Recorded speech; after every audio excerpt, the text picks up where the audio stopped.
killed the market for, of course.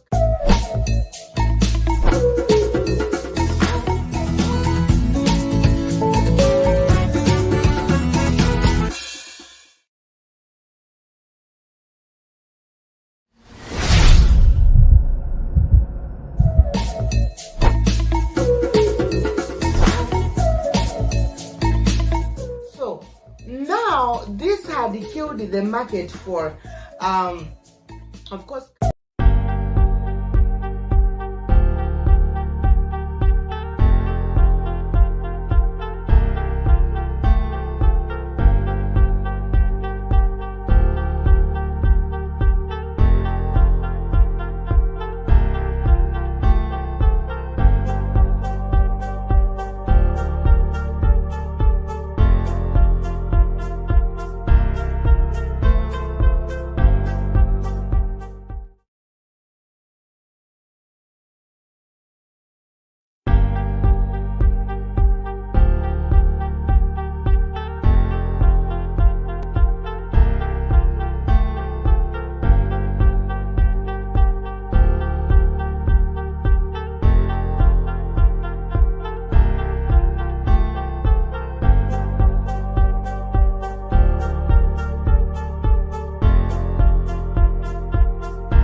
Um,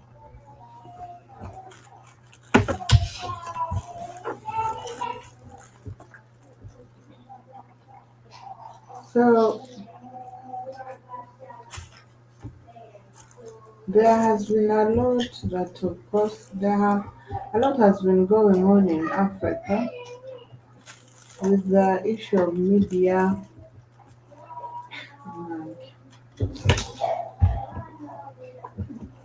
and and, uh, and the other agencies. I really communication agencies, media. She's focusing on, but the biggest issue is like it is clearly shown that the biggest percentage of people in Africa trust a lot to the mainstream. Before, people used to listen in into radios. They used to they used to read newspapers and all that. And at times, these services or these media agencies would really try very hard to make sure that they bring out true information, because majorly the people who were dealing with this were publicly known. So there was a lot of wanting them to protect their image and so on. But nowadays we are seeing that most of these things are losing value, and a lot of people are concentrating on much on these other social media like Facebook and all that. Yeah, the world has become a global village that we get to understand what is happening elsewhere.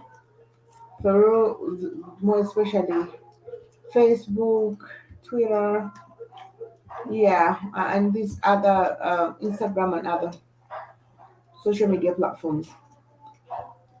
But unfortunately, at times we have a lot of people of course, write about things that they are not even sure about. They keep on, you know, we have seen a lot of unprofessionalism on different platforms where it is all about you getting views and not minding uh, whose image you are tarnishing or who is watching. A lot of Africans, more especially, have or taken it to, of course, as a part of their life, that most of them concentrate a lot on social media. And the statistics show that most people get their information from Facebook and other platforms than televisions at home and radio stations or newspapers. Uh, Yet this kind of yet social media doesn't limit who is posting what and for what purpose. Are they qualified to do that? Is the information right or not? They just post. Now when it comes to politics, it takes another weird turn that we have seen a lot of information running all over, that even people who have not been physically in any area trust what they are seeing on social media. I'm going to give an example of the situation in Uganda now. Right now, all over the social media, there are videos that are showing Bobby Wine, of course, is going up to have, is going to, is having, let me say, tours or what, to talk to his supporters. And and of course you're going to see and we are seeing, not even you're going to see, we are seeing a lot of people posting about the situation, but there is something that most people don't know. Recently I saw someone come to my inbox on Messenger. Oh, you see your old fool. Someone living in the United States, by the way, doesn't want Bobby Wine to go out and have his tours and all that. It is very funny for you to be so stupid and for you to think that you know a lot about a country, you are even involving your entire emotions in this whole play or in this whole matrix, that a place you have even never been to before, a place that even you have never, you know, you even don't think you'll ever, reach to. And a lot of people be so emotional about this whole thing because of the projections and of course the videos they see. Usually we see Bobby Wine running or having campaigns in different places of Uganda, but Bobby Wine usually moves with his boys. If you're someone who is keen, you realize that the faces that we usually see in different places, these are the same faces. That we see the same faces in different places. Now we see a lot of people moving from Kampala, and actually some of, because I've ever yeah. You see some of them get cars. They rent a hotel, an apartment. I'm saying this because I've ever seen this physically. So it is not that I'm just saying some speculation. Someone just, the others leave before and they go and rent in hotels and all that. As a team, others come together with him. So when they go and rent these hotels, the next day they wear the uniforms and they move around the city and take videos, like to show the outside world, like, these are our people, so we are in this place, and these are the people who love us. Yet these people he move with in every place that he goes to. So it is very, very absurd, really. You will find a lot of people talking about so Museveni is doing stuff like this. Is that I'm not in support of Museveni's action and what, or he's staying in power. But again, I'm not someone who's going to agree with the stupidity, or because it will be like me trying to lie to myself and me trying to be stupid. The truth is the truth. When something is true, it is true. It doesn't matter from which angle you view it. So a lot of people be having that, and then Budway knows how to use the social media powers.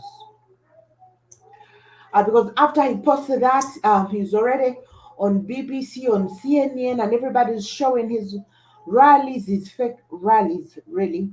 And I think the most thing he has now invested in this whole thing is the cameras. I think cameras are most of the expensive equipment that is using now. And he makes sure that when he reaches a place, he should cause commotion. I remember there was a certain time when they had the campaigns. There was a certain time when he had the campaigns. So there was a lot of gossip that was running all over social media and everywhere. So I guess the government of Uganda at that time realized the game he was playing. So they stopped all police officers from following his vehicles. They told them not to follow his vehicles. They asked the police to move out of the road, and they asked no one to follow him, because I guess they wanted to understand the kind of game he had. When he saw that no one was following, he left the main road and he moved to other tarmac, Maram roads. All right. So he moved to the Maram road and he parked his vehicles. Now he started walking with the Ford. And he was doing this because I guess maybe this is the game of politics. And he was doing this, I guess, because he wanted to, of course, cause commotion or other people to see him and all that. So he usually does that, one, to attract social media people. Secondly, to attract foreigners who don't really know what is going on. He did that to attract a lot of people, and the game still continues. Now we are seeing a lot of opposition parties in Africa uh, trying to use the power of social media, and usually social media decides to let those that it wants to use, of course, have much or bigger space than others.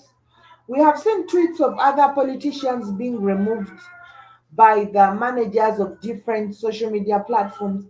But again, if they're in support of you, no matter what you tweet, these people don't usually remove, or no matter what you post, it's not usually, of course, investigated or thought.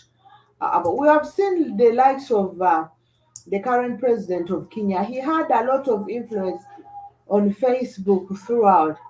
That he was brought, his name was brought to the world. His name was brought to Africa. That everybody, even people who didn't know that, of course, Kenya existed, got to learn about Kenya's existence through this guy. There is a way social media gave him the powers, and now that he became the president, of course, he went ahead and still did what we had thought he would, because he has directly showed his interest in, of course, being a puppet and directly controlling or creating space for the existence of the Americans on the African soil. Well, I'll let Innocent to say something about this, guys.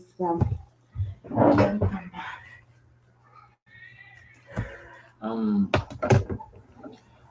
Media in Africa, talking about media and how it has impacted Africa's political, social, and economic life, we have seen a lot of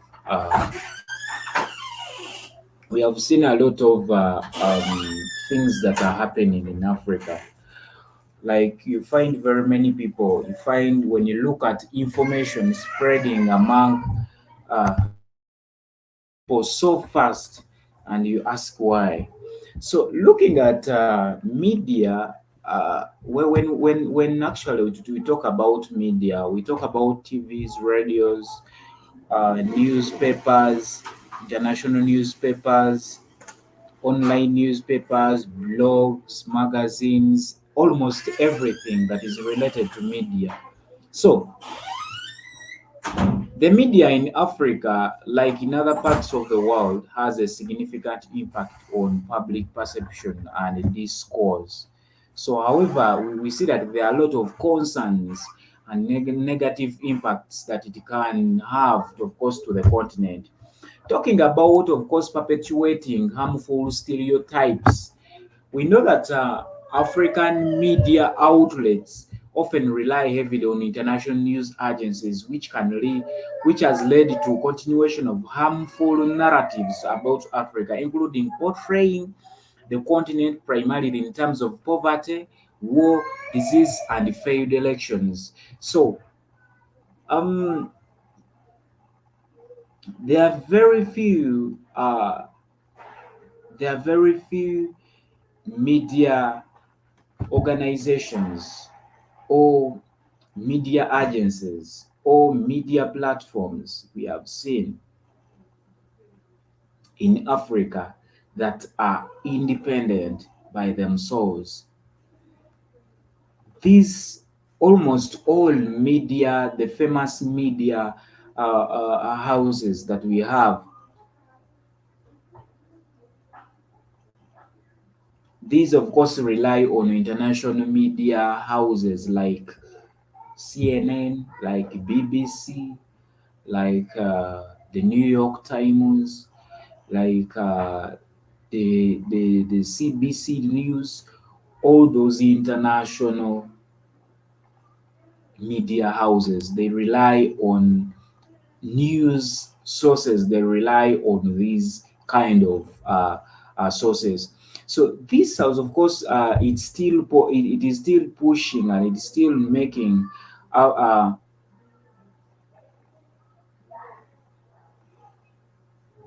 this one, of course, is still making, of course, Africa to be a place where we see that different media houses in Uganda, they portray and tarnish the name of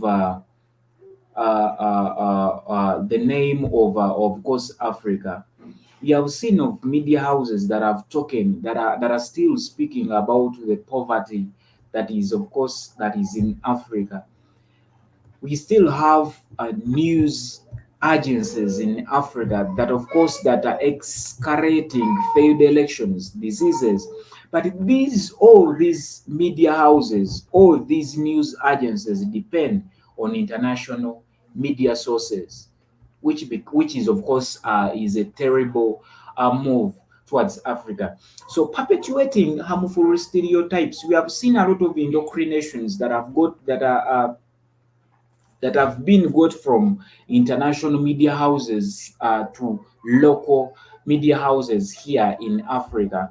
So why can't we have uh, media houses, of course, having a schedule, having programmings that are purely um, fitting to Africa's social, political, and economic environment, rather than relying on Bazungu media houses or sources for news.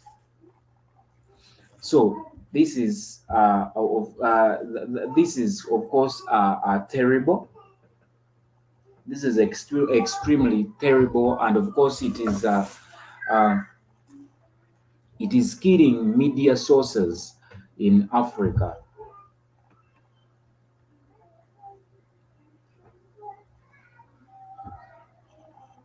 It is killing media sources, of course, in Africa. So the other thing, apart from, of course, perpetuating harmful stereotypes, we see that misinformation and disinformation is, of course, being splayed to is being splayed within the rise of social media. There is growing concern about the spread of misinformation and disinformation. This, of course, has serious consequences, particularly among the youth who have main users of these platforms. We have seen wars that have not become, of course, so serious in Africa being we have seen we have seen we have seen wars that have not turned into wars in Africa that have been spread on social media. Someone so so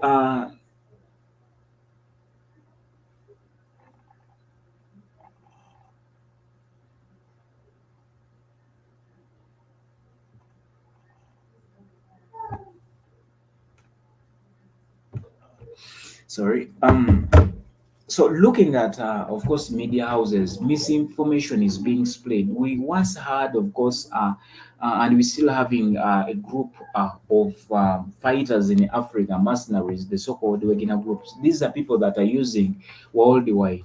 They're using social media to, of course, to fight their wars, if I may say. They're using media to fight their wars. Someone comes and claims on social media that they have won a certain part of the country. He claims they have taken a certain part of the country. They claim uh, such, of course, doing such unlawful uh, acts. So the other thing is, of course, sensationalism. So the principle of if it bleeds, it leads, it can result in a focus on negative stories such as politics, election crises, which of course dominate news coverage and overshadows positive developments. Sometimes media doesn't judge. We have seen a lot of media houses not having that judgmental part in their production of news and stuff. So I've not have them, of course, judging out news. So we see that cultural influence, there is a worry that social media negatively influences African culture and promotes cyberbullying, criminal activities, and spread of hate speech, uh, and of course xenophobia. So the other thing is, of course, national security threats. We see that the spread of false information can pose threats to national security and create an environment of fear and uncertainty. So it is important to note that while these issues are significant, they are not unique to Africa and are challenges faced by, of course, media in, of course, in African countries. So uh, we see that concerns about media, of course, concerns about media, of course, they can't they can't be they can't be completed.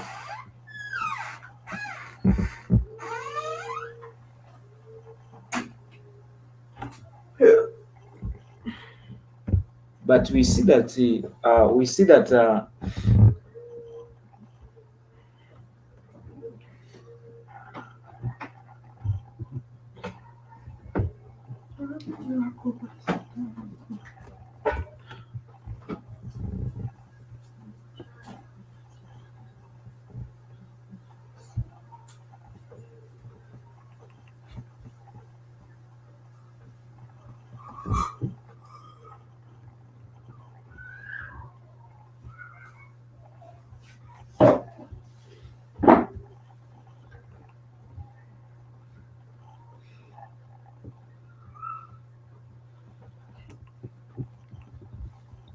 the social media, the social media.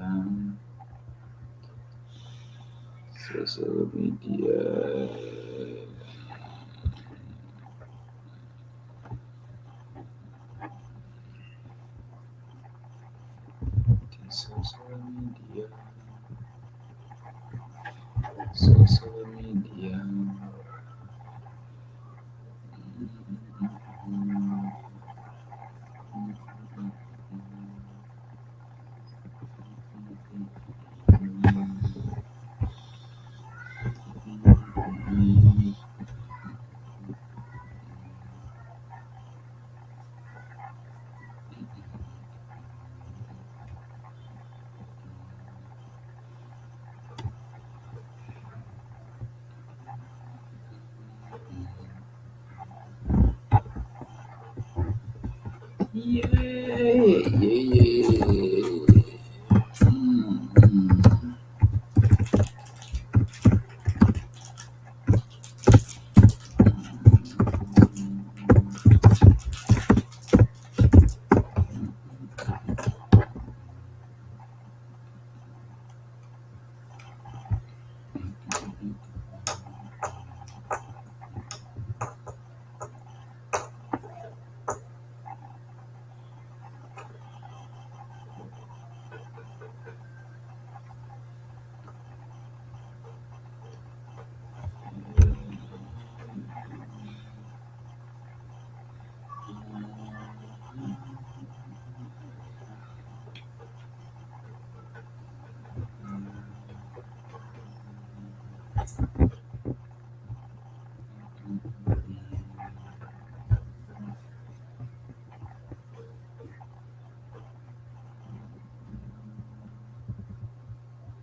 When we look at when we talk about media, of course, in Africa, we see that most, of course, media organizations or TVs or radios, because these are the local media sources, our media tools that we know. We see that these people, they are not independent when it comes to news sources.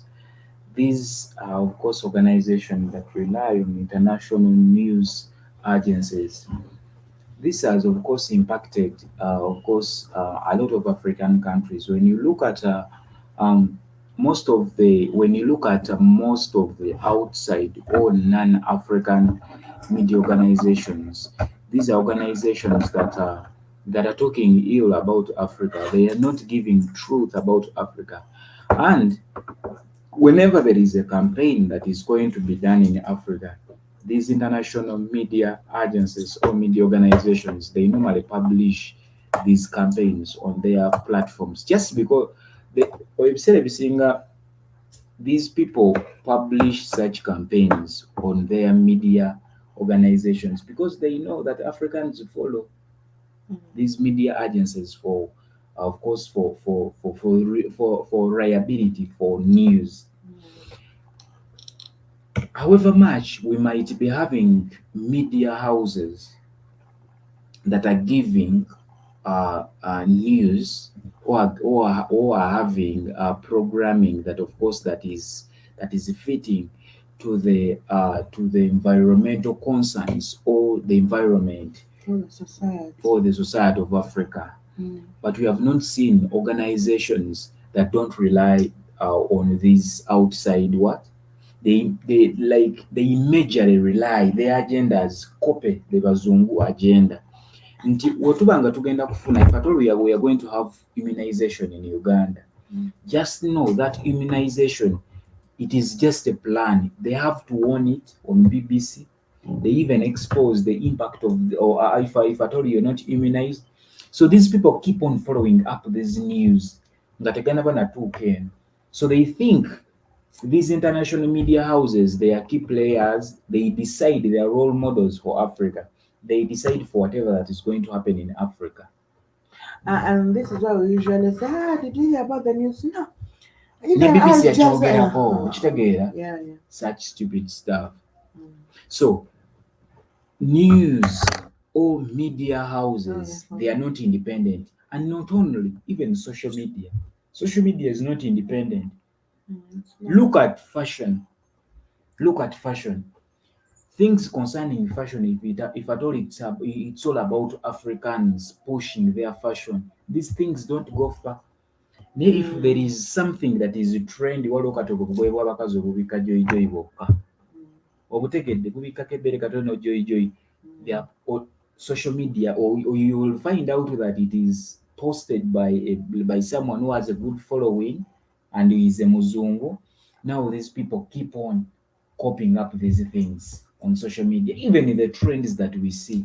And the funniest thing, at times there are things you see on social media or like on Facebook when they are covering, they say it is violating and all that. But again, there are things that you see that they should be covered when they are not covered. We have seen a lot of images. It's not even bar. It's a pornography image. Ngeragira ddala ekintu ky'olaba mbu it should be covered, but when it's not. And then, but again, you look at some other, and then you post something from the blue, they remove it. You remember those days of COVID-19? If anyone posted anything to do with the vaccines, they would remove that. They would say it is not true. It is against the standards of Facebook. That is false information. They cannot allow it. So ekyo kyali kirina kubeera mu and a trusted international media organization nga BBC to be authorized about COVID-19. And most of the people were actually posting about the truth. Yet a lot of false information is allowed it to run on these platforms. And this is where everything goes wrong. So we usually celebrate young people taking over power in Africa. We celebrate the strength of the youth controlling Africa. But at times, I question that. Because first of all, our mind has been contaminated a lot. And this doesn't It has nothing to do with the type of youth, but the biggest percentage of people who are in their 30s, hmm, let me say like 35, I don't know, downwards, there is a problem because there is a lot that has been, of course, brought to notice, and there is a lot of false information that this category of people have absorbed from different media platforms. And we know very well that there is we have an organization that runs broadcast, no matter where it is. We have an organization that runs the media. It doesn't matter which media, as long as you have the license. That's why when you are opening up a media house, forget this online, but they still have their protocols, even if it is YouTube. At times we do things and then you see our channel has been put down and all stuff. So they still have protocols, they still have criteria at which you broadcast. But again, when you're opening a media house, a television, a radio station, a print media, whatever it is, and still the government has its rules and regulations. It has the regulations that govern the communication. And usually you understand that most of these regulations are not about you talking the truth. It is much of you have to keep the other image clean, you have to keep the other image clean, and whatsoever. So it has lost all the value of letting people know the truth. Because before, anyway, there is still a section in journalism that says if information is going to harm, then it is not good information, which is very fine. But the biggest issue is who is it harming and how many people are going to be saved from this. I think that's the most important part. Now, when you look at most of these media that we are following now, like the youth, do you know we have people doing, you've been talking about fashion that is trending. We have a lot of youths doing things and they really don't know why they are doing the things. But because someone knows if I do this, Singabanga kwambala muzungu tapama ekiro nga wa short. There is a way I look at those girls, but just because they see these things trending on social media. Okitegeera. and you will look at someone, and you know there is always fashion to me, and I believe this is the truth about fashion. Fashion is communication. Fashion is silent communication. Now, most people don't really understand. If I wake up, for example, in Uganda and I decided to wear my Gomez, everyone's going to question, do you have an occasion? Where are you going to? You cannot wear a tie and a suit and you're going to the farm. You cannot wear naked and you're going to someone's office. So fashion speaks louder than your words. You don't need to tell me what you mean. Now, there is this always say, I wear what I want. I don't care what people think. You don't care what people think. But what communication? What are you communicating? Now, this is a problem with Africa. Now, this is why I said we have adapted a lot, and Africans do these things innocently because we don't really know. Now, we see a lot of gay men choosing to have a certain fashion wear now that is trending. Now, even an African man who is not gay, he's going to buy that. He's going to, because I'm an artist. I mean, this is what is trending. So you either don't know why this person is wearing that particular attire, and you're going to be wearing that. And the next time people who know will start saying he's gay, and you're mad. All right. Now, this is the issue, and it's like the world out there knows. First of all, remember Africa is one of the continents that has the biggest population of young people, and young people are young people. And everyone who is old knows when they were in their prime what happened. There is no one who has never had fire during their prime. It is just a normal thing. It is just a normal thing, except that it is up to you to decide and say, no, Maria, I'm not going to allow the society to drive me. Mm. Right? Me, I put on the way I want. I was growing up. I was not used to wearing ladies' clothes. Really, having grown up with boys everywhere, and then when I decided to wear ladies' clothes, um, Mm.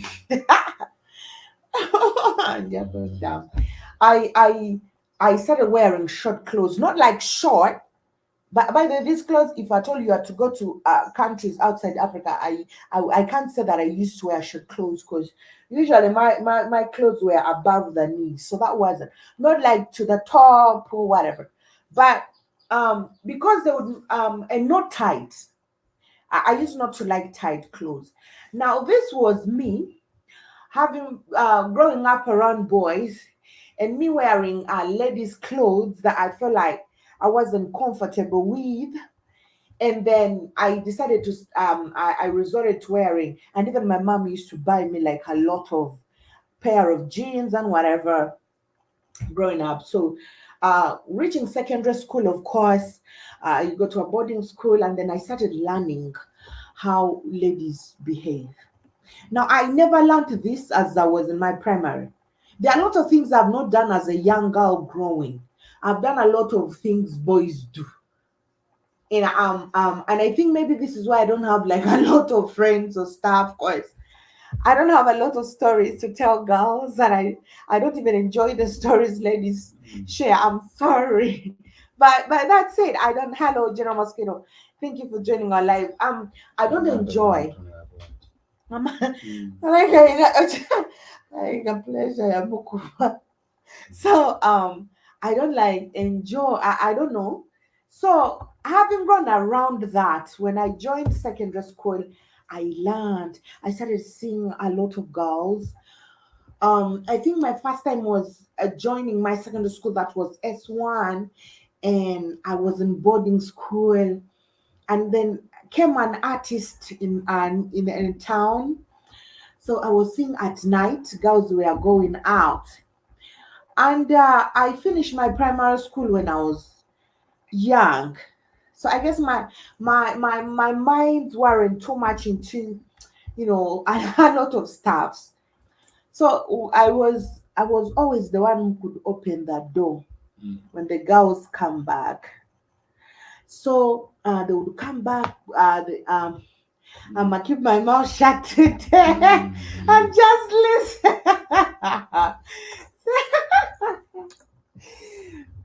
Jerry Mosquito, the president of violence. It's okay. Mm. It's okay. So I was usually the one who would open the door. I remember I saw one of the ladies actually contested for MP. I think the last time, and she didn't win stuff because she's not an MP, but she was among people who contested. So she was one of the big girls in the dormitory, and she was in our upper classes. So I was the one who was always, and I didn't find a problem in that. Now, the fact that I used not like to talk to a lot of ladies, I found myself in a place where like every girl at school or in a dormitory wants to be my friend because they were so sure Mm. if they tell me the shit, I just let it be the way it is, Mm. and I did know about that. So I learned through a lot. I learned a lot. I did learn this through my parents. Actually, I'm not like trying to say my mom didn't raise me right, but again, I see that my mom still has a little bit of my characters, as despite having grown around girls in her family, Mm. she doesn't have friends. My mom doesn't leave home. Mm. She leaves home, goes to on Sunday, wherever she's going to church, comes back, and that is my mom. So you're not gonna hear her mom, where are you? That I'm at a friend's place now. She doesn't. So I think I grew up and adding to that. But I was so much influenced when I was in secondary. Now I began to see things, Mm. and then one thing I loved a lot was watching movies. I never escaped school Mm. to go to watch artists in the or to go to clubs and that. But I remember I used to escape to go and watch movies. Now that I did because I loved watching movies. And the purpose I did that was um when they would leave me in the dormitory alone, I would be scared at times. Because every night, like the matron would come and switch off the lights, and I'm there alone, and the matron doesn't know that the biggest population of the student has left. So at times I would be so out of place and so frightened. So whenever they would go, I also started moving out to go and watch movies in halls, in cinema places, and stuff like that. But I learned that girls have to wear makeup when I was in secondary school. Um, Girls have to, though some other things seemed to be a little bit funny to me, that but I learned a lot of things, despite me wanting to imitate or to pretend, let me say, or want to behave like those other girls would behave. I felt like it did not suit me at all. Then I would lose my confidence. And people, there are a lot of things that people do that make them feel confident, but when I do them I feel like I've lost my confidence. And I will even start being shy about it. And other people, when they wear it, they feel they are not shy anymore. When I wear makeup, truth to be told, I feel extremely shy. I feel like everyone is looking at me, even if no one is. I feel like I'm so weird. I cannot even be, speaking well. I feel like I'm eating that stuff for what. So I had to, I knew that this is not my thing. All right. I knew that this is not my thing. So I cannot be doing this if I cannot be confident. No? Say Baba what? Really big. So that is it. Now we have a lot of people in Africa who are doing things not because they want to do the things, but because they feel if you do these things, they are going to see you, or the society is going to judge you in a certain way. Okay, or in a certain caliber. There is recently we've been watching a lot of videos on social media. Here in Kampala, of course the police has raided different places, and they've been arresting robbers and thieves and stuff like that. But the majority of these people, if you look at them, they wear like office people with a tie, with a coat, and when you look, they're smart. Not like they're having dreadlocks or they're looking like wild or weird. They are smart. All right.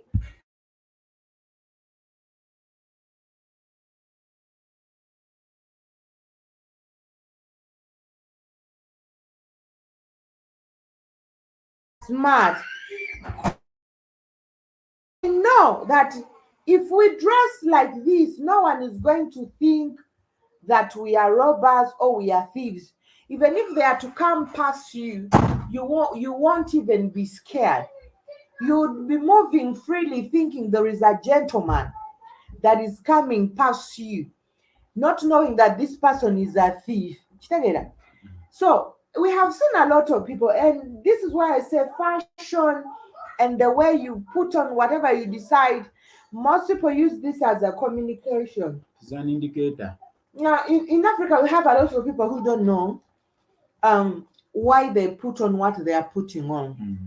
And please forgive them. And more especially the women. Ladies.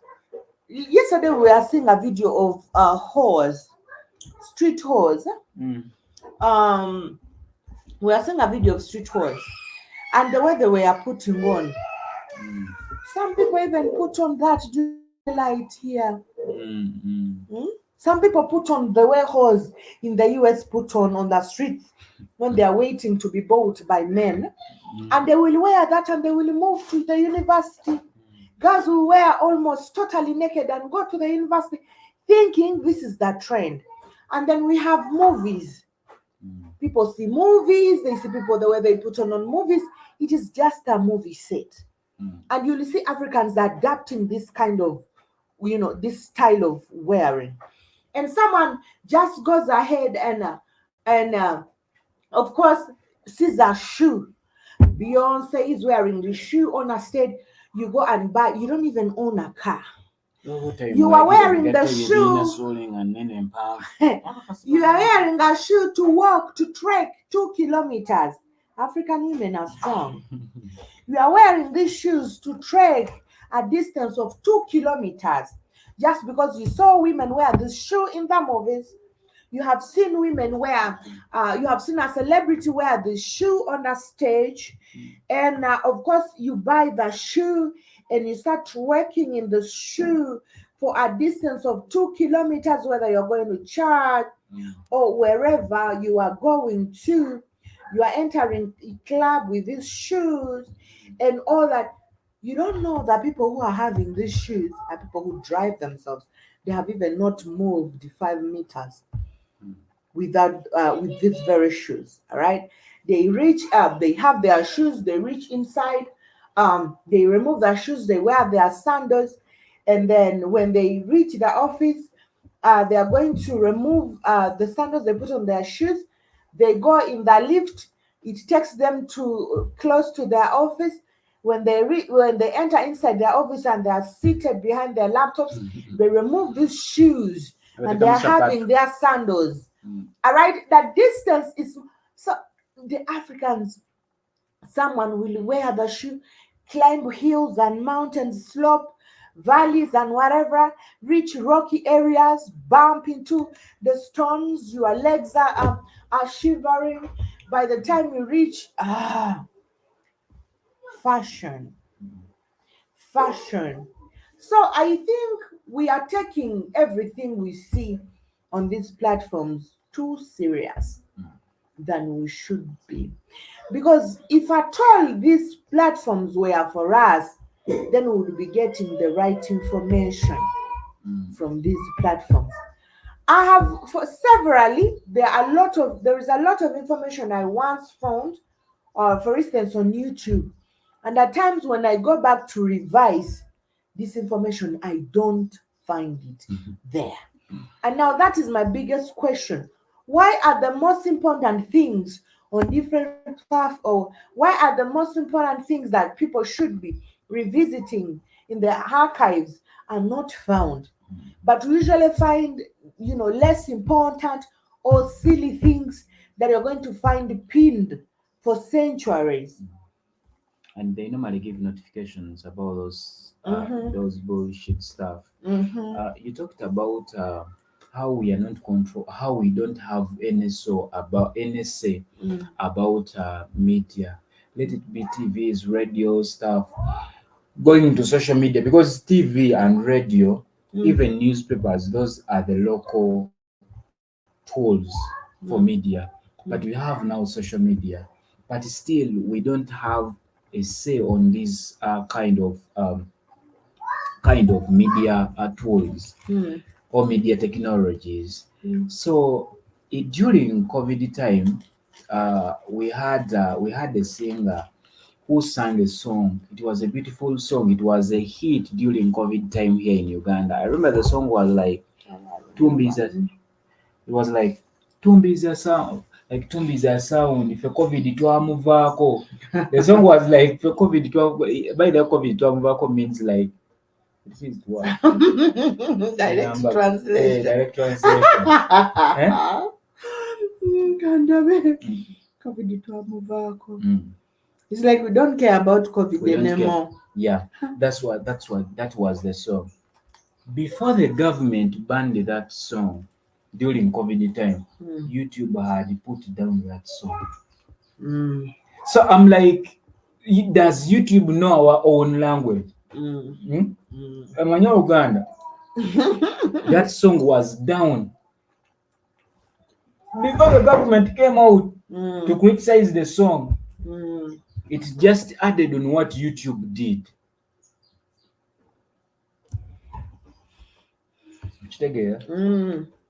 But in reality, people were partying, just like the boy said in the song. They were partying. They were not seeing COVID, but they were being closed for more 21 days.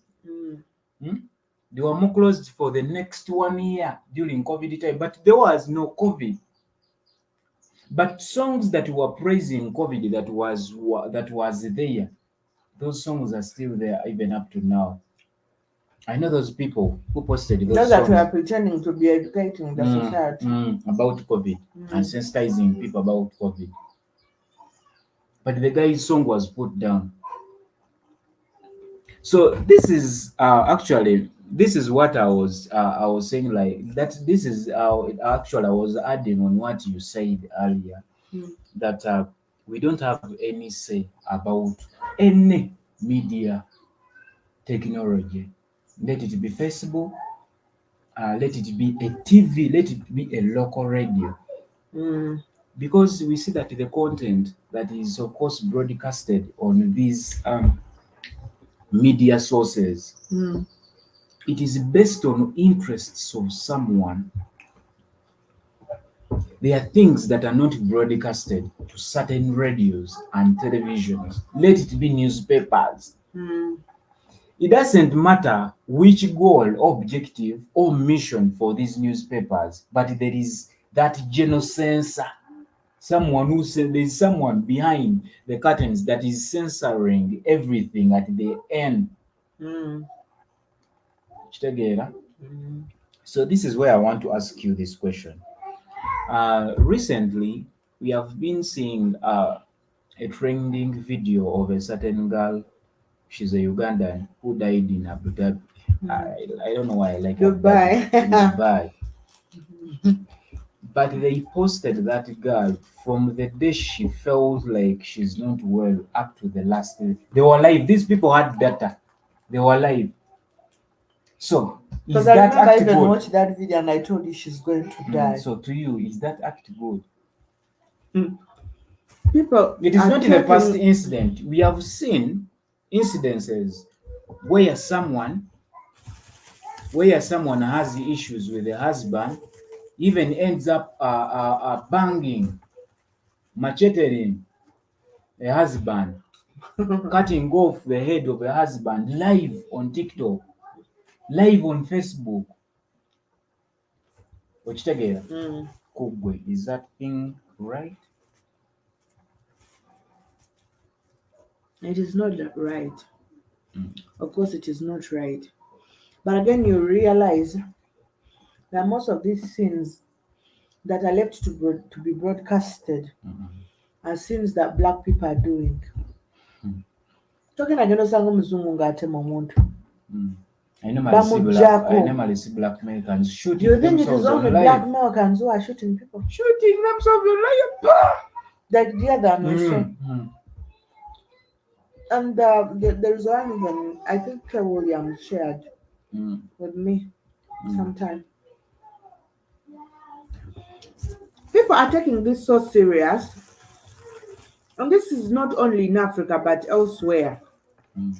You find everyone wants to show every morning someone wakes up, they are going to the toilet, they will show.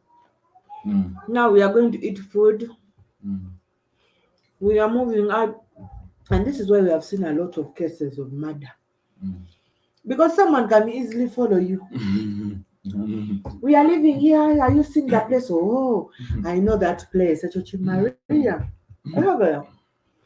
There is no more privacy. And it is not like everyone wants to be out there. Some other people fancy living a private life.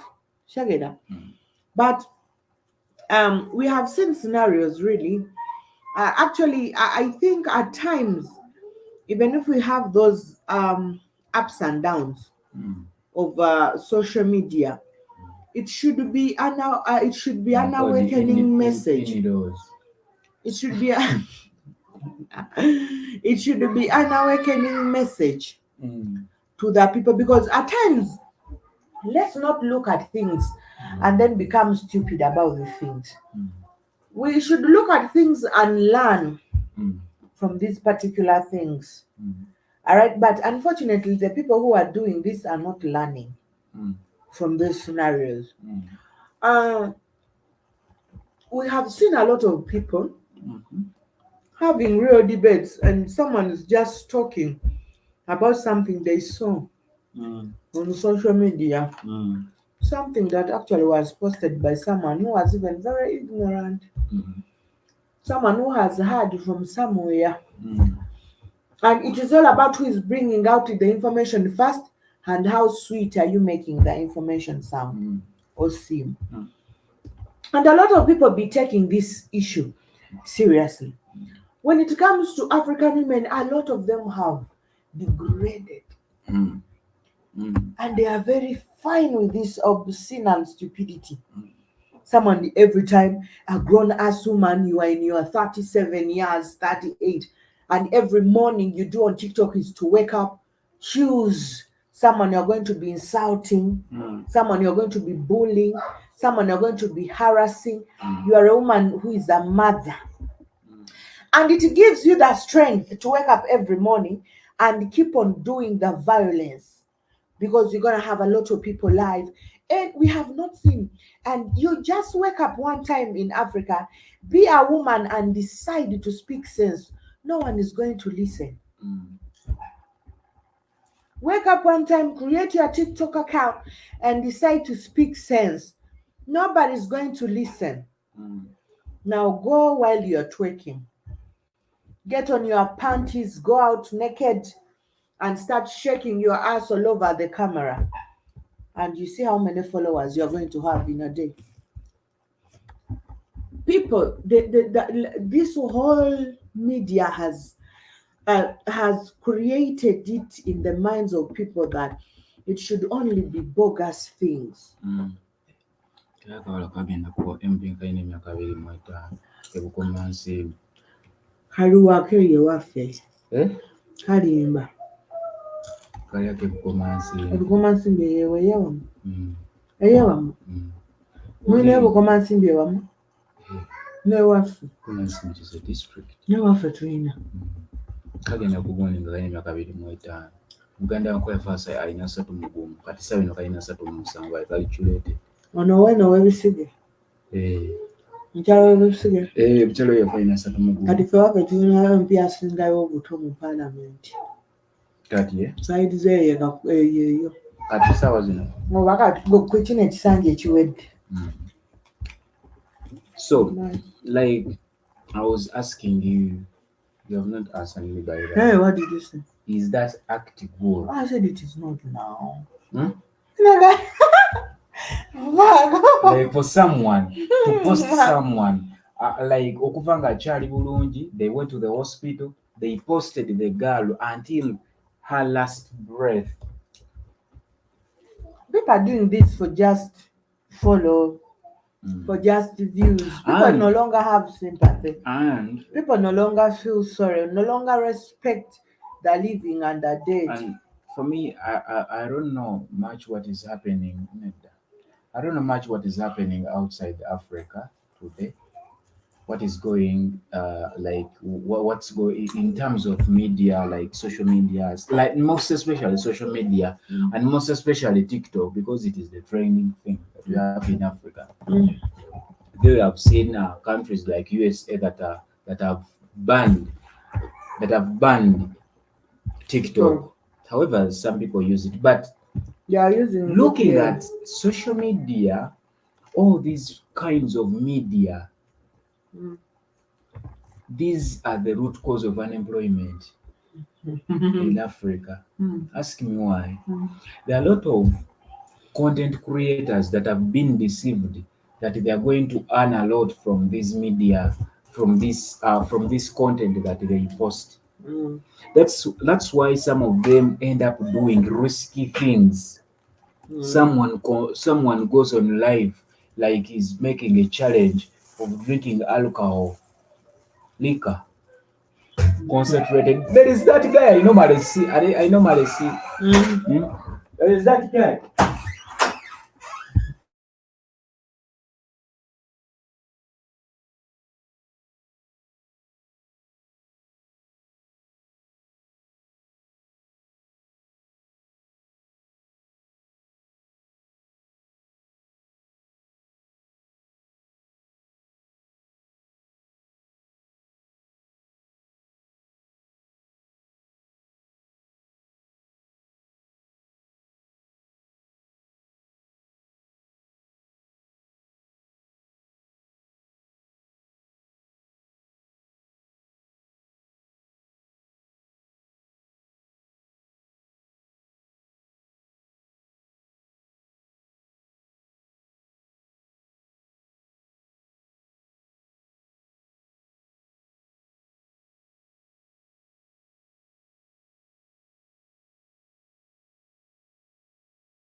So a lot of people have been deceived that they are going to get money. They are going to get money out of the content they make. Some end up doing risky challenges like competitions, challenges of alcohol, challenges of sex, challenges of a lot of risky challenges. And it is here in Africa, like I see a lot of people concentrating on social media stuff. Um, are we just watching Maria eating today?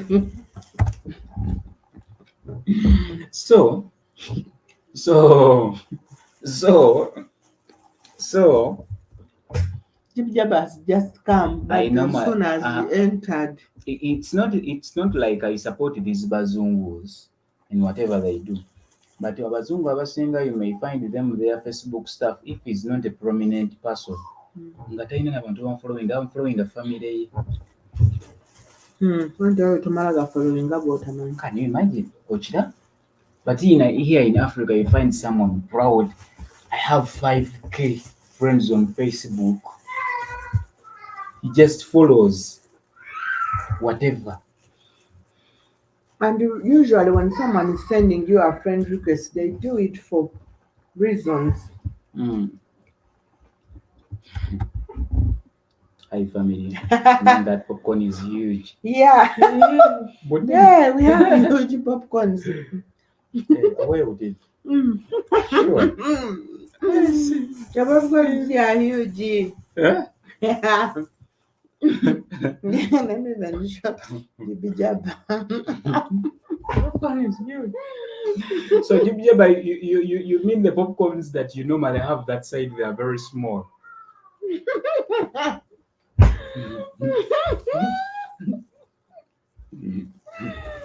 We have everything giant here. Giant popcorns, giant ground nuts.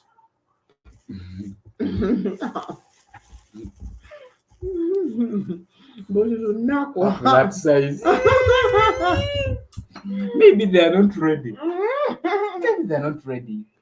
Maybe they are not ready. And by the way, You know, these popcorns are even small. Popcorn, yeah, these are very small. Popcorns are even small. They are very They are small. huge, but yeah, these ones are small by the popcorns are usually I don't even buy every time I chogera. But maybe maybe they That they are not, they like they release them on market before they are ready. They pack them before they are ready. it is the type. Is that right? Copper.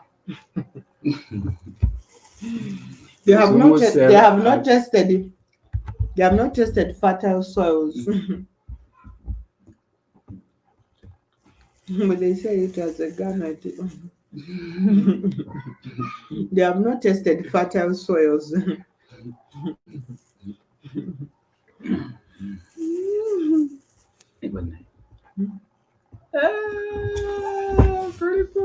So, you were saying, we have seen a lot of. There is a time where a lot of African women were very preserved. Mm. Okay. Mm. They were very preserved. Mm. You don't you don't do shit publicly. You don't do a lot of things. Even the African men. But nowadays, first of all, um, sex was something that was a bedroom issue. Mm. And some people used to think that Africans are very dull about it, that Africans are very ignorant. Nowadays, we see people advocating outdoor sex. If you have whatever sex, whatever, there are a lot of things that people are really adapting. But again, if you look at the ways that people used to behave in Africa, kyabayambangako n'obutaba benzi, Mm. because you knew nti sex yolina w'ogikolera n'obudde bwayo. Mm. All right, and with who it was very important, how the society viewed you as so important. But nowadays, if at all you allow the society to view you the way it does here in Africa, or if you allow to be judged by the society, you are called someone very silly. So there are a lot of things we are adapting. If at all people visit the porn sites, Mm.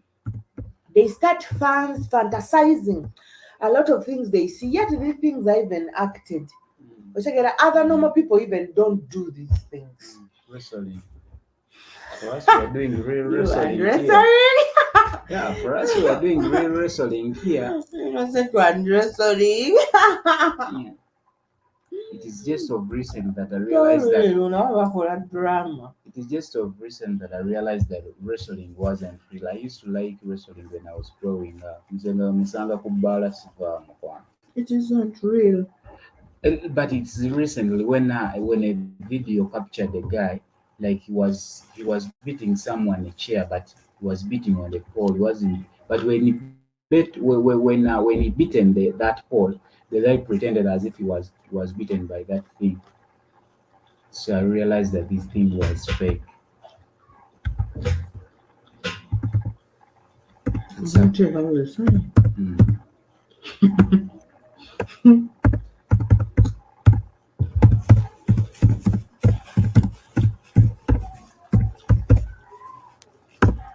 Abakazi abo bantamu. bakaddiye. That's how I got to realize this is the thing I wanted to performed by professionals. I Hey, will just carry it out. Nyavuge kalungi. n'engolo ze ziragibwa zivaayo. Jaba omulungi. Jib will like this.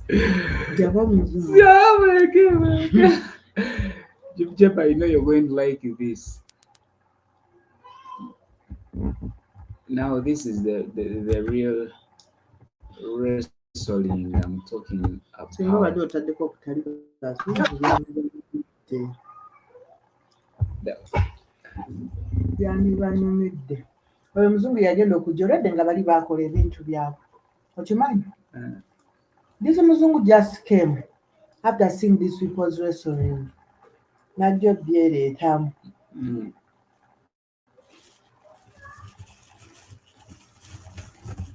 Abaana oli bafa.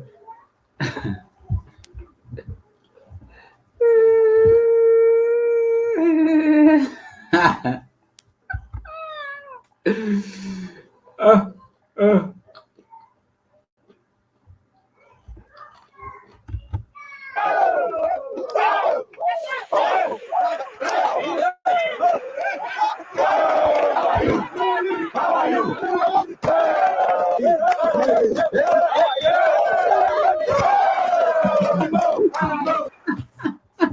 Liponda, SGW. Hey! Lokera.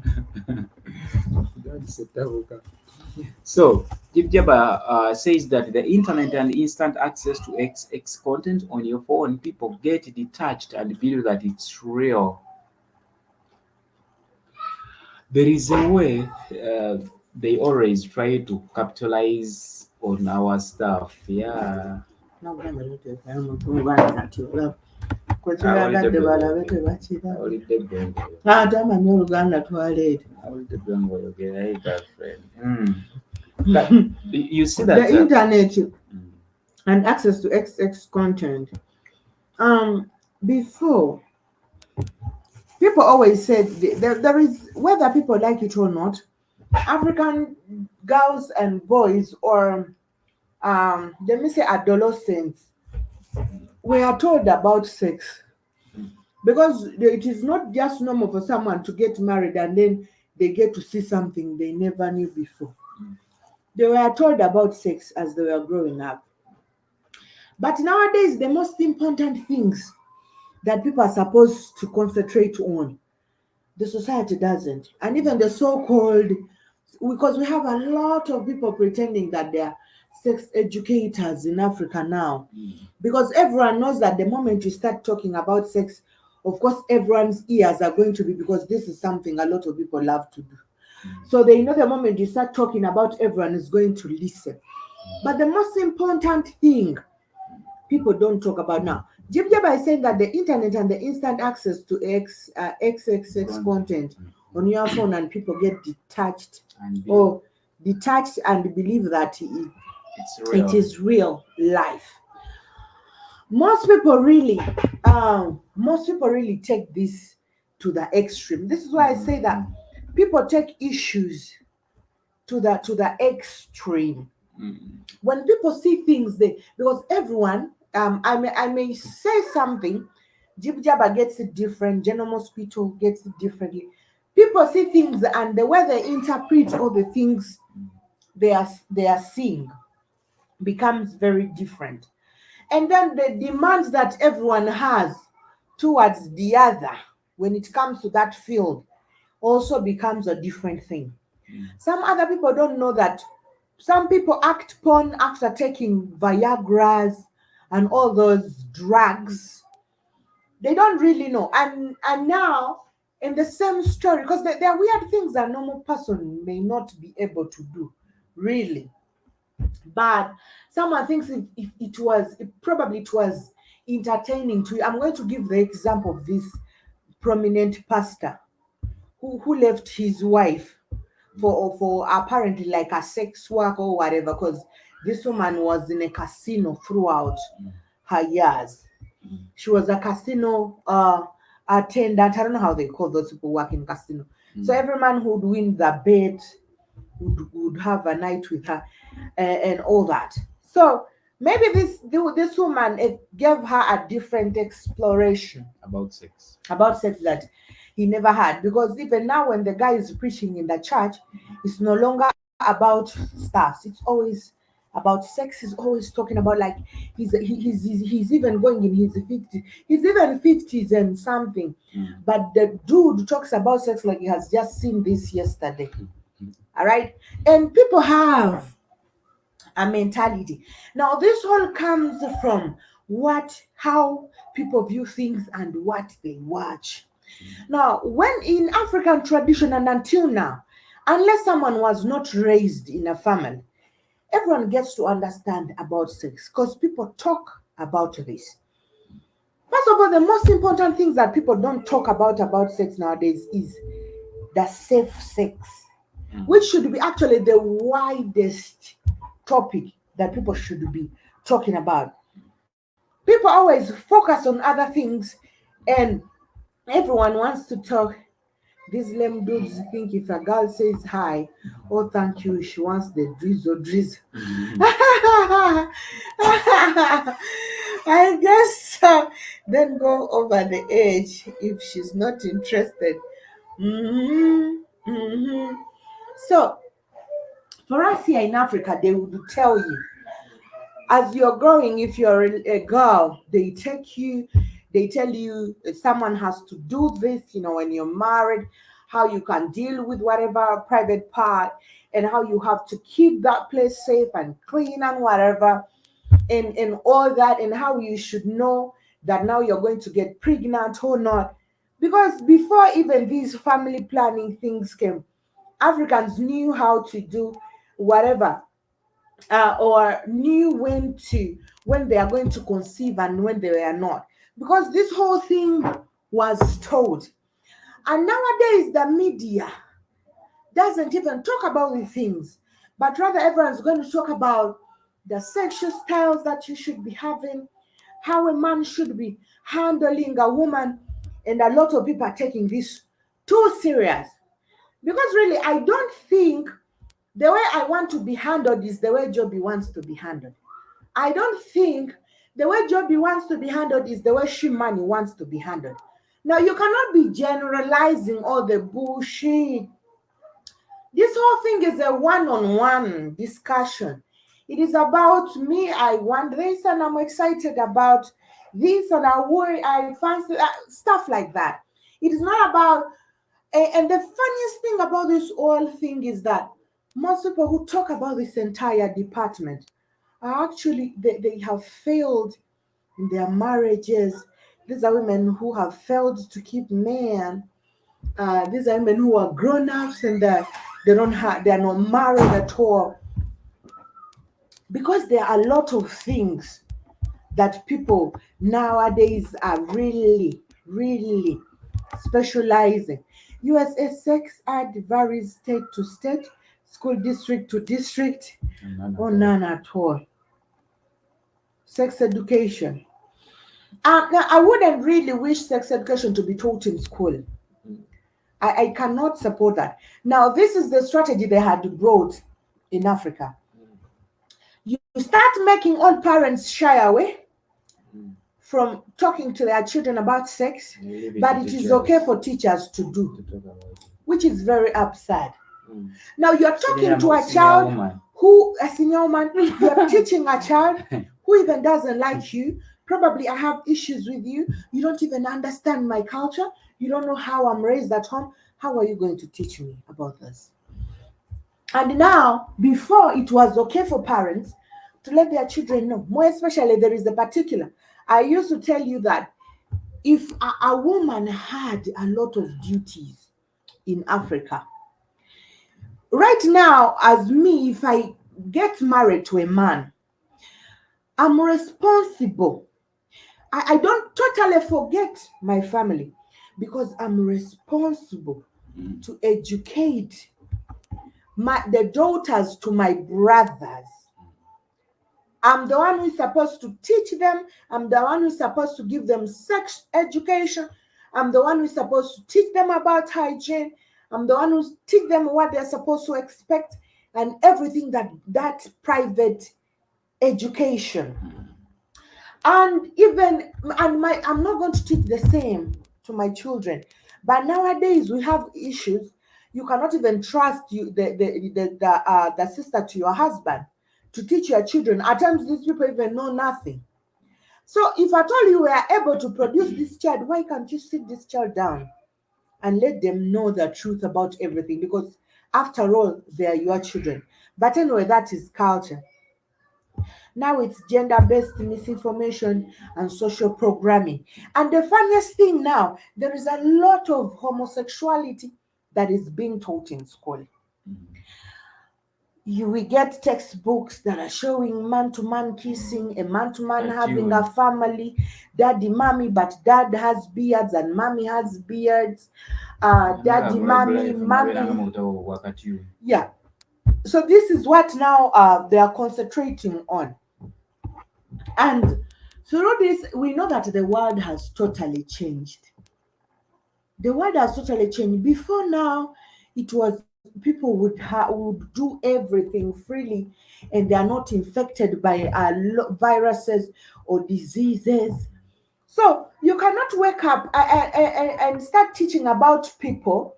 Let me say, you cannot come on social media, start teaching about sex and all that because for you, you think that is how it's supposed to be. It is okay for someone to disagree with what I believe in because it is me. And the other part is, it is me and probably what I feel about it. All right. And what people now do, you don't teach the people the truth that goes on because it is all about no one wants to listen to educative things. And this is why we like on Black Hot Fire Network here, you will find that the majority of people who watch Black Hot Fire Network are grown-ups. The majorities are 40s and above. The majorities of people who view. Because a lot of youths don't have time for educative things. They want things that are going to I don't know, I'm going for this. That's my fun here. Let me not say it. But they want weird things that are romancing their minds and all that stuff. And if at all it is something that is educative, nobody is going to listen. I gave you an example. If you go ahead and follow a lot of informative or educative things on TikTok that more especially African ladies are of course carrying out, you realize that their following is also of grown-up men. We don't have young people. But go ahead and then you see someone running naked on TikTok and doing all that stuff, and then you're gonna see a lot of youths running over there. That means whether people like it or not, these children have something that they want, or there is something that was addressed to them that the society in Africa is trying to deny. And the moment, like I said, these people know exactly what Africa is, and they usually know how to attack us. They know people love violence. First of all, they know a lot of women are so sympathetic, and this is what like Bob Wine was doing. They hit him here, he touches the balls. My balls, my balls. They have basically hit him here. You'll see my balls, and then the camera will come down. My balls. I don't know if I will be able to have kids anymore. My kidney, because now he was trying to capture the mind of all the women. Because every man is going to imagine his balls are being hit. And now what?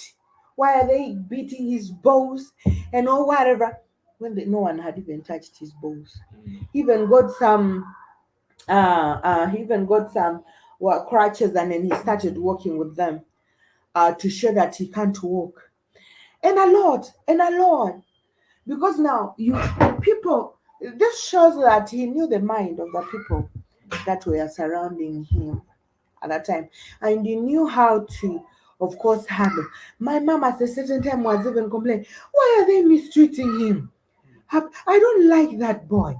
But why are they mistreating him like that? Now, why should they do such a thing? I said, Mom, wake up. No one is doing a thing. So slowly, Mom got to realize it was a scam. But at a certain time, apparently, at a certain time, almost 99% of Ugandans fell for his comment.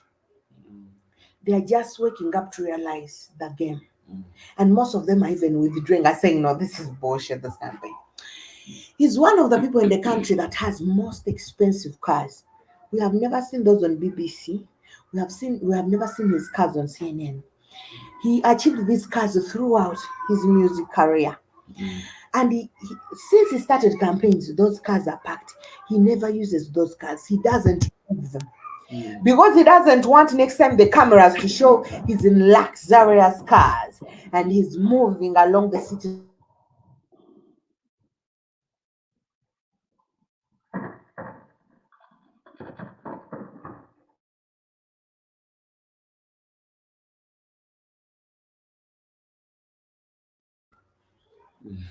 So this is the power of media. I'm seeing Kiss is there, but he has muted his microphone. Maybe eating my I popcorn. muted my microphone because it was the power of media that made me do it, Maria. The power of media. Power of media. Oh, no. Uh-oh. You guys eating the popcorn? You can join us. You're not eating them crickets, are you? No, we are eating popcorns. I know popcorn, so be careful, Cinto. Ain't no priest around, right?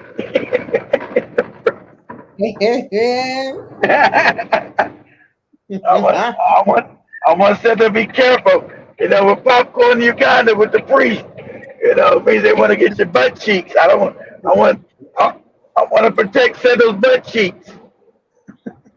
Mm. Careful with the popcorn.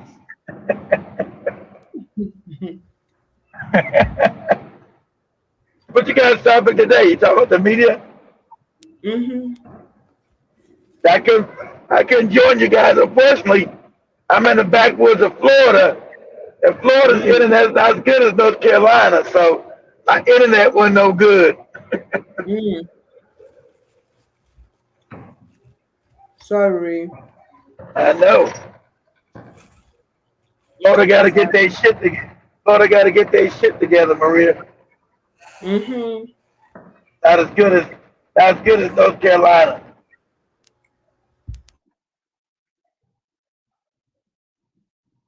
What you guys talking about? The media, African media? We're talking about the media influence, and of course, Oh, mm, well, all media is controlled and owned. All media is no more than propaganda. mm, mm. True. It's all propaganda. That's why they got a Jewish. They got now got the first Jewish president of Mexico because the Jews went down and bought up all the media and promoted it. But they don't know. They put that small hat in power in Mexico. The Mexicans don't fuck around. They'll kill her ass. Once they start to change shit in Mexico, they'll put a bullet in your head.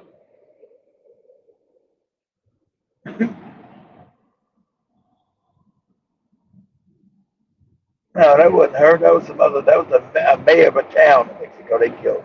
That was the president. And the one they killed was not. It was a Mexican. That lady's a Jewish lady. She's not even Mexican. Those are Jews came in, bought up all the media.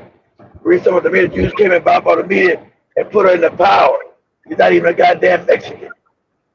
So they think they're gonna be slicking because they trying to change the whole world. America, Mexico, Canada are changing everything, but they fucking with the wrong country. The Mexicans don't fuck around. They ain't gonna wanna hear that bullshit about no climate change. None of that fake shit they doing that. They'll put a bullet in their fucking head. All right, cartels. That's just like they did the mayor. That's what it's about. They killed that mayor. They went and got her ass. She got to talking stupid. They went and killed her ass. See, that's when you thought they were talking about. No, that wasn't the new president. She get to talking shit. It ain't Africa. Ain't nobody being in power in no Mexico no 20, 30, 40, 50 years. That ain't happening in Mexico. They coming to see you. Ain't gonna be no more 70s in no Mexico, Jack. That ain't never happened. So they trying to put that Jewish lady in power because she gonna start with that global climate change shit. And so when she start trying to change shit, somebody gonna call her. They gonna pull her to the side. They'll say, "Listen here, ma'am. I know you value your life, right? But I'm a Jew. I'm a Jew. Listen." They'll say, "Listen, bitch. We're gonna put a bullet in your head. We're gonna tell you one time, and that's it. You get to doing that global shit here, that's gonna be the end of your ass." That's what they gonna tell her. And they mean business in Mexico. Anybody been in Mexico? They mean business. It ain't like Africa. It's the person died. None of that shit. Mexico, them cartels mean business. They coming to see you. Because the Mexican government doesn't run the government in Mexico. They're just like wallpaper. They just there to see. They don't do shit. The people really run Mexico.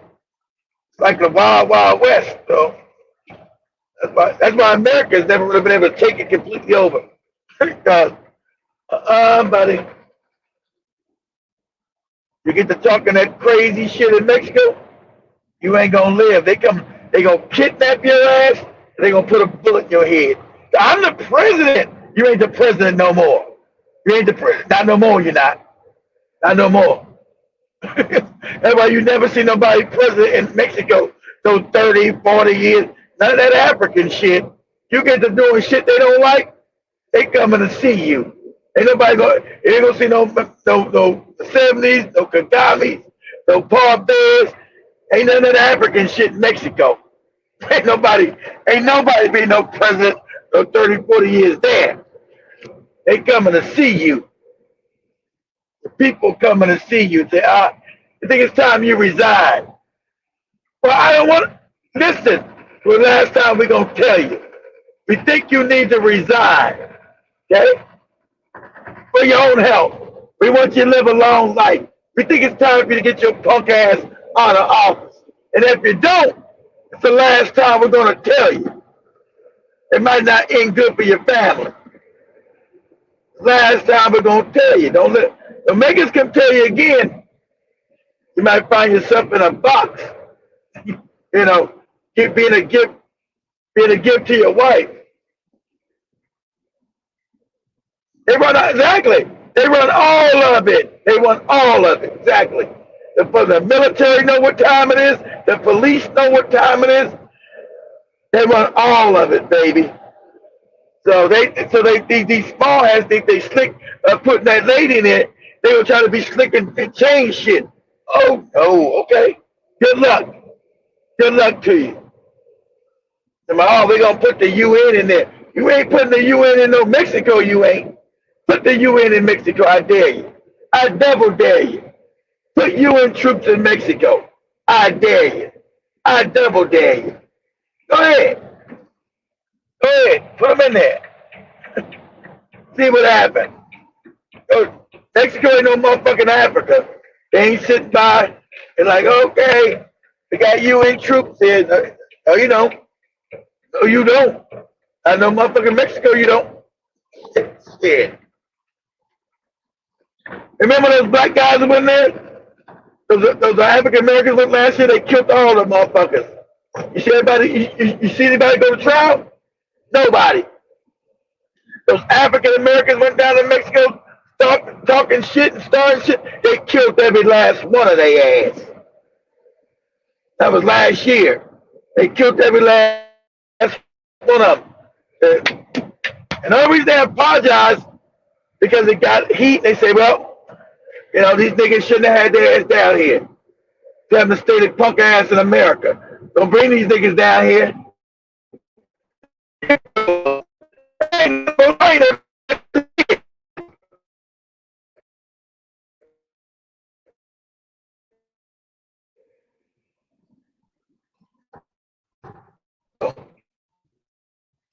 I don't know if she was doing that. The girl was doing something down there. I know they killed. She was trying to buy some.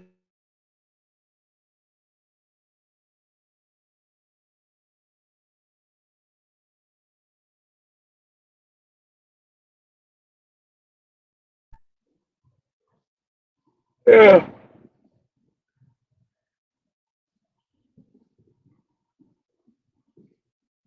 There's something about something.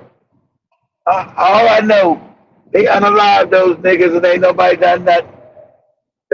You see, the police ain't trying to go lock up nobody in Mexico. You see, the Mexican police ain't do nothing about it. They were already told. You better shut your fucking mouth. you see the police, you didn't see the military, and you didn't see the president of Mexico say a damn thing. They said, you black niggas better stay in America with that shit. better stay your ass in America. Because we run this bitch down here. I'm going to Mexico to get cheap plastic surgery. All right. Go take your black ass on down there. Get your cheap surgery. You get to talking crazy. Ain't nobody gonna be there to save your ass. Shit. I've been.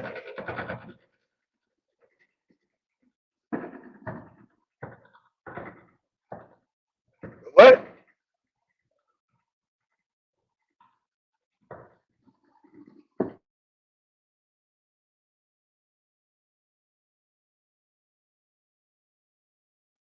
Mexico? In Mexico?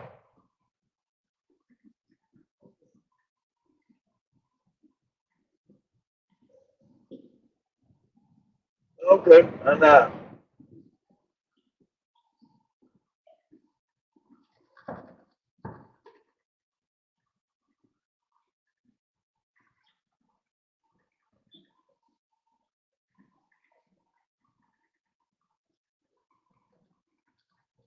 they white. They white. White people can do that. That's why they walk across the board to all kind of shit. B. Take your black ass over there. Let me open your bag, nigga. Let me see what's in it. Uh,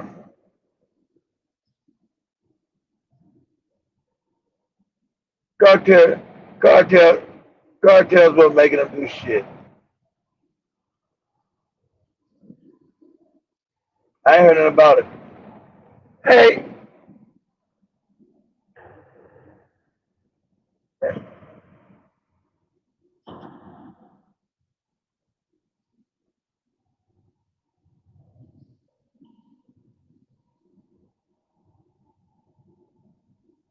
hey Maria, you guys hear about the I think it's South Africa. You guys hear about the South African? They gonna put to death. You and Seth heard about the South African? They gonna put to death. I think Oh no. she South African. Just say African Bangladesh.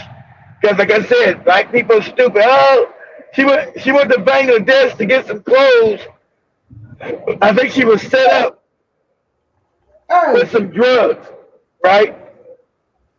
hey, Huh? I have not heard about that. Look it up. Say, let's see. I go to Google says it'll say black woman sends to death in Bangladesh.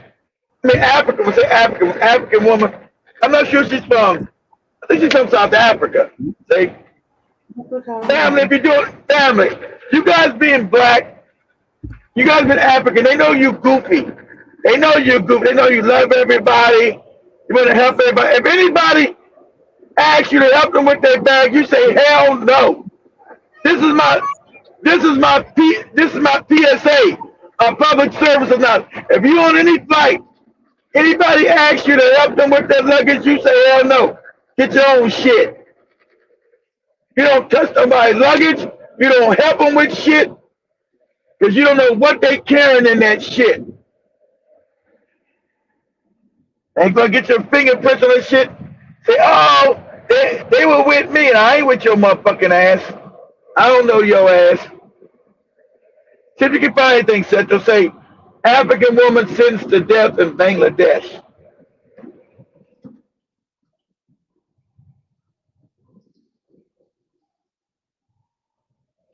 Well, I think they pulled her for drug running because she's, African people nice and you guys are pretty goofy and stupid. You're naive. Like to trust everybody and shit.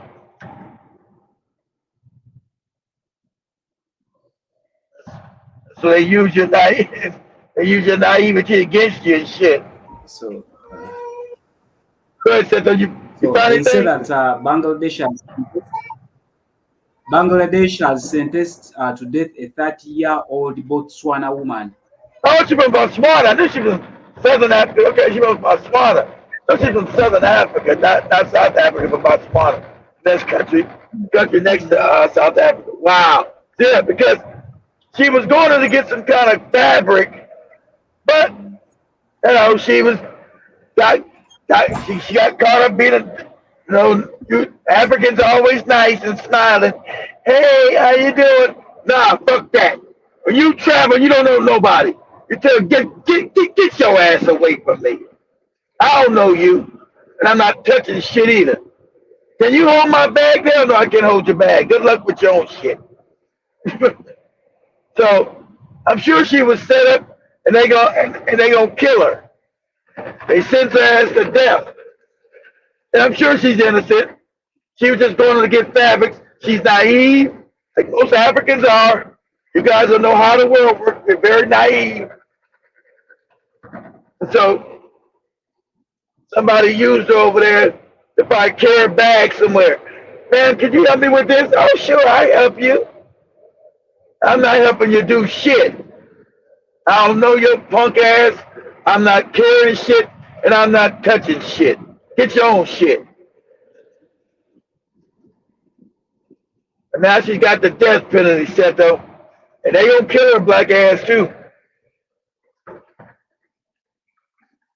And you notice the Botswana government ain't said a damn thing, like all these fucked up ass African governments. All are fucked up. They ain't said nothing about this lady trying to help her nothing. Everybody knows she got set up. Her dad, like, my daughter's got set up. He said, shut up, nigga. We're going to kill your daughter. Is it our fault your daughter's a moron? So they gonna get rid of her. Family, Africans, you're very naive.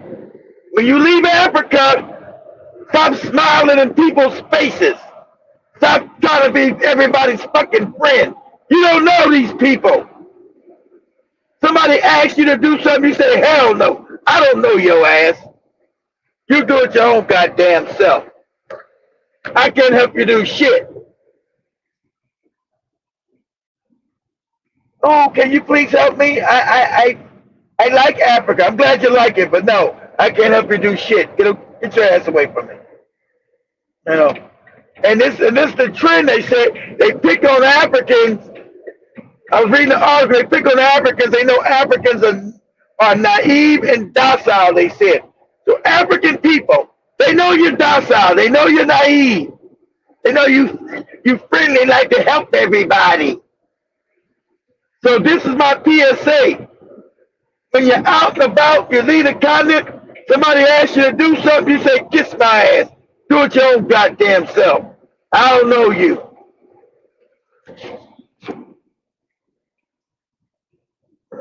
So I'm sure that's how they got this lady right here. But they say that's what they've been doing to African people. Because they know you're naive. They know you're friendly. You like everybody. Everybody's your friend.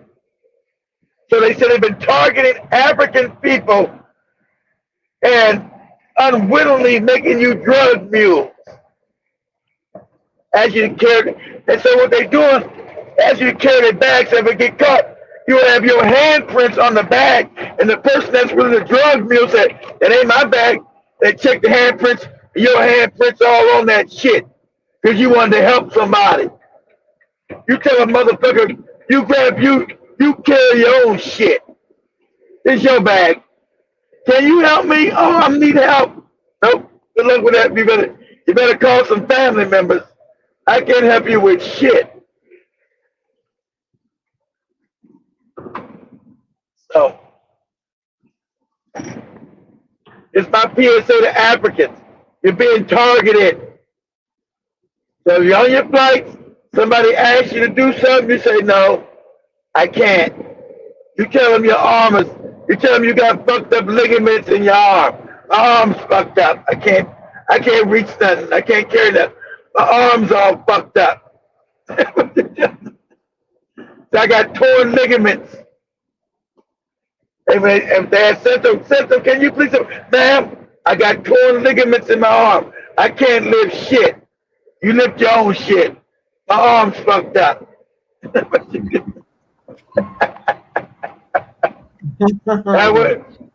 you say. People usually want Africans for granted. But I think you're naive. They know Africans are naive, friendly. So they know most Africans don't know how the world works. So when they leave Africa, they all happy and smiley and want to be everybody's friend. And so you make an easy target. So that's what they say. They make Africans an easy target. And I'm sure that's what happened to that lady. She wasn't no drug runner. She was going to get fabric at a cheaper price in Bangladesh. And she got caught carrying somebody's shit. And her fingerprints and all that shit was all on it. It was drugs all up in there. That's how they got her ass. Gave her ass the death penalty. And her being, she don't know what the fuck is going on. That's right. That's right. That's right. Yeah, but sorry, I can't carry none of your shit. Don't ask me. Ask ask the white person in the next seat behind me. Ask them motherfuckers. I ain't doing nothing. But it's so heavy, son. Won't you help a woman? Nah. Call your family to help you. You kick rocks. You can eat a dick sandwich. That's what you do. Or maybe she had a Nigerian boyfriend. Oh, I'm trying to bring the Nigerian. How dare you, Maria? You just don't try to throw the Nigerians. Don't try to throw the Nigerians under the bus, Maria. She had a Nigerian boyfriend. She went to Bangladesh by herself, Maria, not with nobody else. Nigerian boyfriend. People who usually deal with drugs know that women are not usually suspected. Exactly, of course. But And it is if you're a black woman, your ass a suspect. That's other women. If you're a black woman, you a suspect, Maria. Sorry.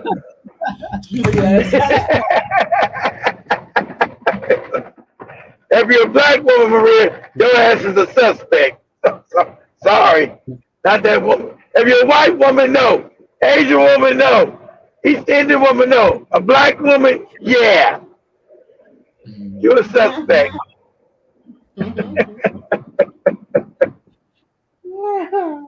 Hey, ma'am, let me see your bag.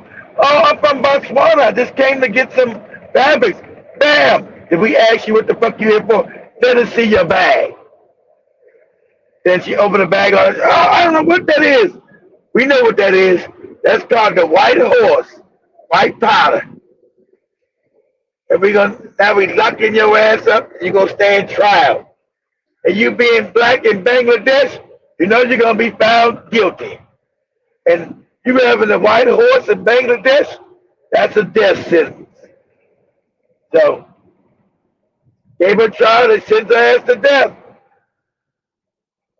Being naive. I'm not carrying none of your shit. You can be an old lady. Oh, it's so heavy. I'm like, sorry, bitch. Carry your own shit, bitch. It's gonna be heavy. It was heavy when you packed that shit. You shouldn't have brought it on the plane. It's so heavy, Maria. It's so heavy. I tell them, bitch, you knew it was heavy when you took it from your house. So, too bad for you.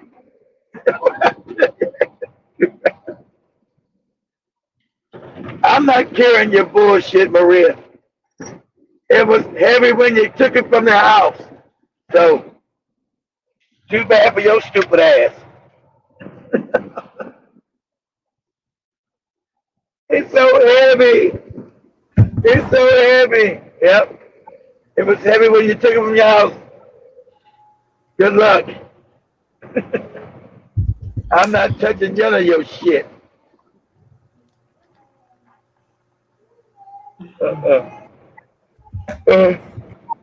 So this is my PSA to all African people.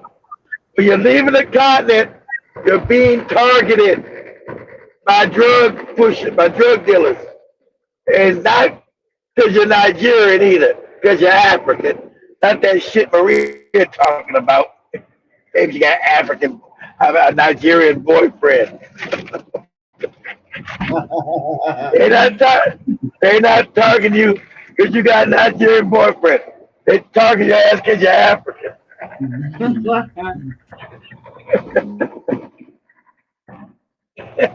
got Nigerian. Hey, would you Africans leave the Nigerians alone? I got Maria doing it now. I'm having Joby, the whole Kenyan staff talking about the Nigerians.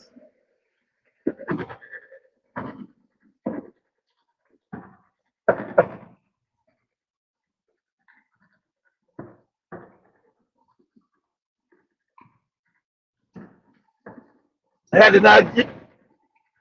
Nigerians run around the world on Ugandan passports, trying to pretend like they were Ugandans and shit.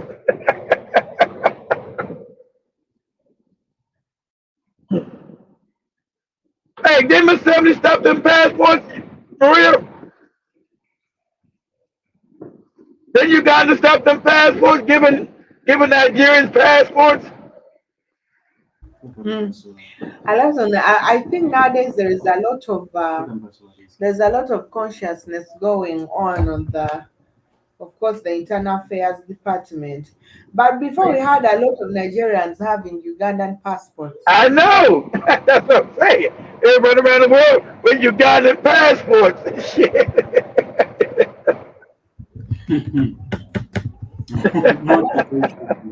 Huh? There are many of them, and they realized this when they went to China. Like they were committing a lot of crimes.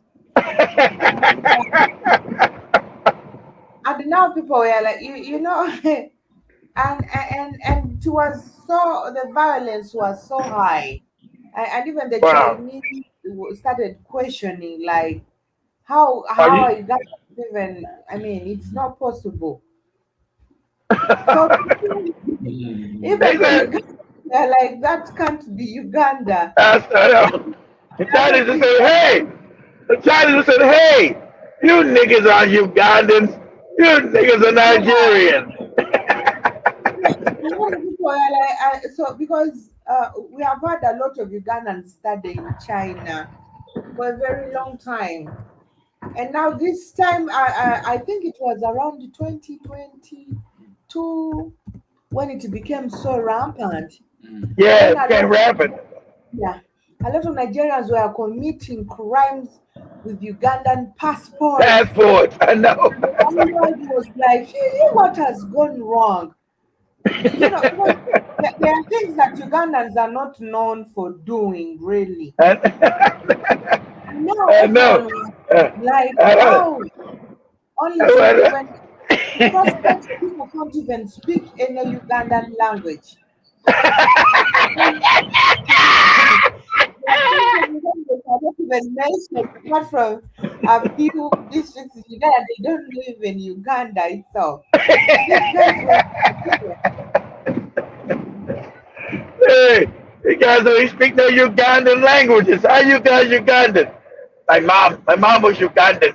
Moved to Nigeria. Nah, nigga, you Nigerian. Your mom didn't move no damn Nigeria. mm.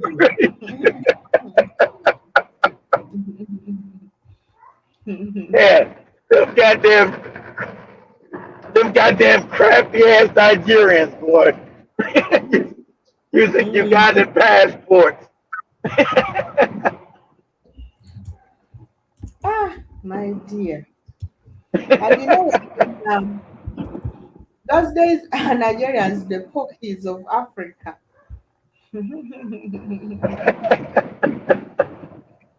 Of course, I'm Ugandan. Ugandans speak English too. I'm Ugandan. Well, speak some Ugandan. Try to speak some Ugandan. I ain't And speaking Ugandan. We were conquered by the British. and you know, at that time, we had not had the homosexual bill yet. So Uganda was like a free place. It was easy Yeah. for you to go to UK from Uganda. Very easy for you to travel to the US from Uganda. Yeah, Uh, Ugandans at that time were welcomed almost everywhere. everywhere. And So the the Nigerians, Nigerians, Nigerians fucked that all up. so the Nigerians knew if you have a Ugandan passport, you're welcome to go everywhere. And even at the airport, a lot of Ugandans were not like thoroughly checked. But if you are a Nigerian, they check even inside your intestines. All right. All right. Check inside Yeah, your intestines, everything else. That's right. yeah, so there wasn't a lot of questioning when it comes to Ugandans passing through different airports. And now they knew it was the best country too. And most of them were drug dealers. Yeah, that's what they said. Well, they said it was Nigerian drug dealers using Ugandan passports. I was like, Mm. damn, these goddamn Nigerians, boy, they just don't stop. God damn. And actually, the only thing they did that made the people know they are not Ugandans, when they reached China, they started acting violently.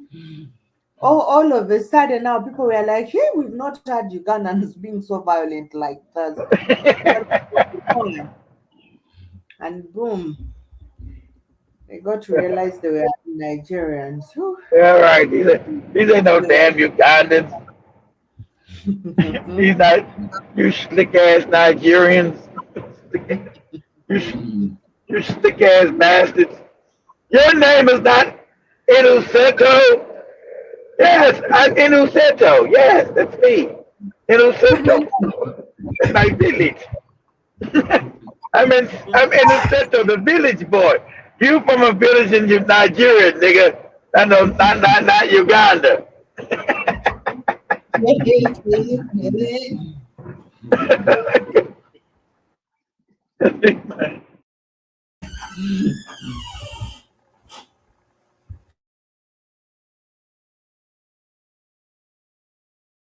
Um, ma'am, yeah, ma'am. But maybe, but there are some Nigerians that look like Ugandans. Hmm? Who face? Where about Bafana? There are some. Mm. Some of them look like Bagan. Some Nigerians. Mm.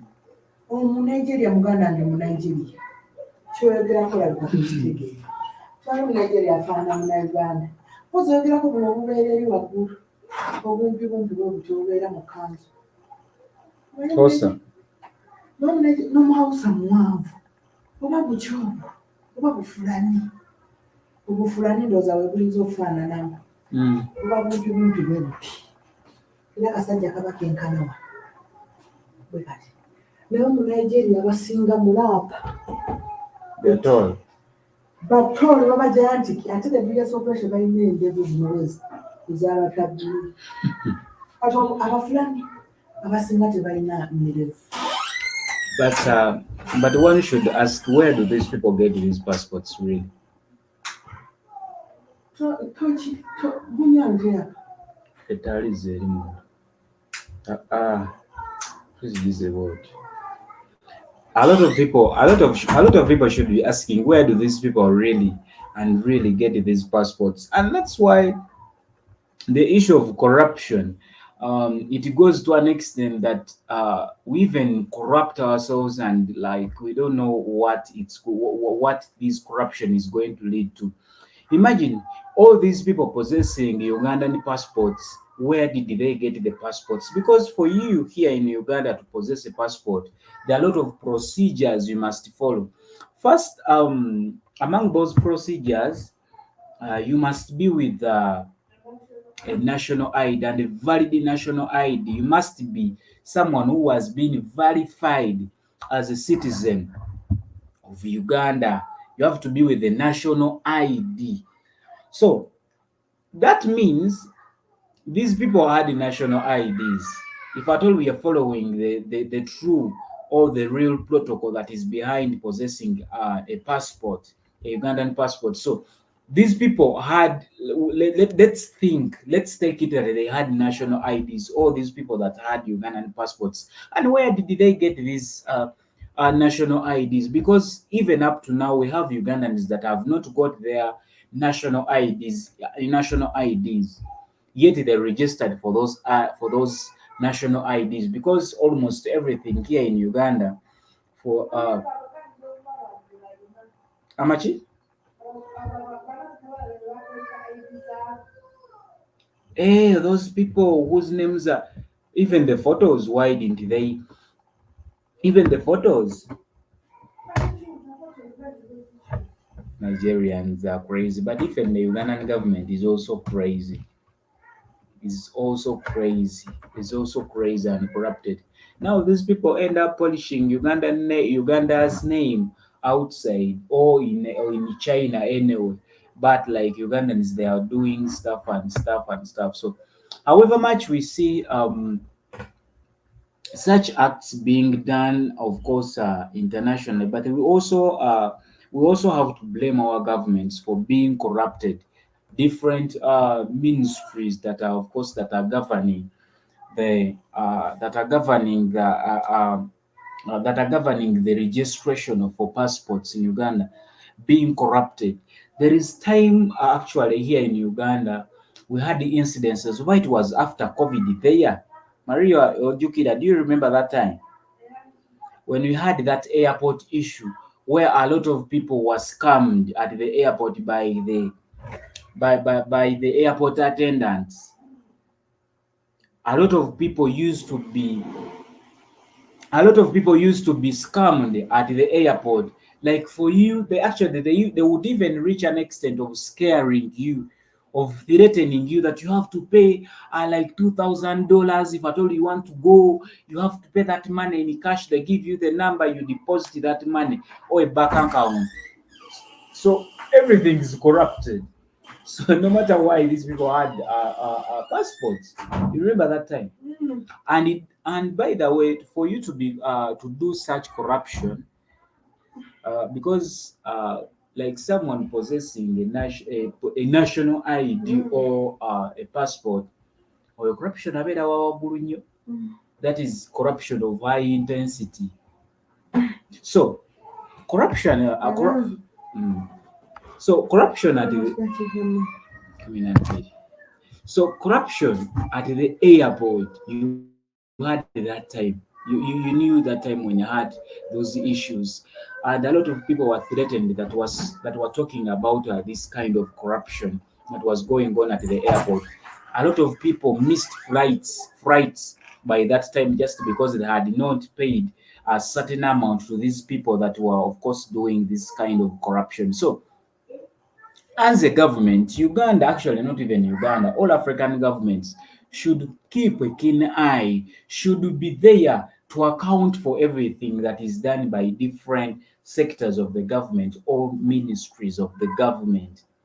Should be there to account for everything rather than.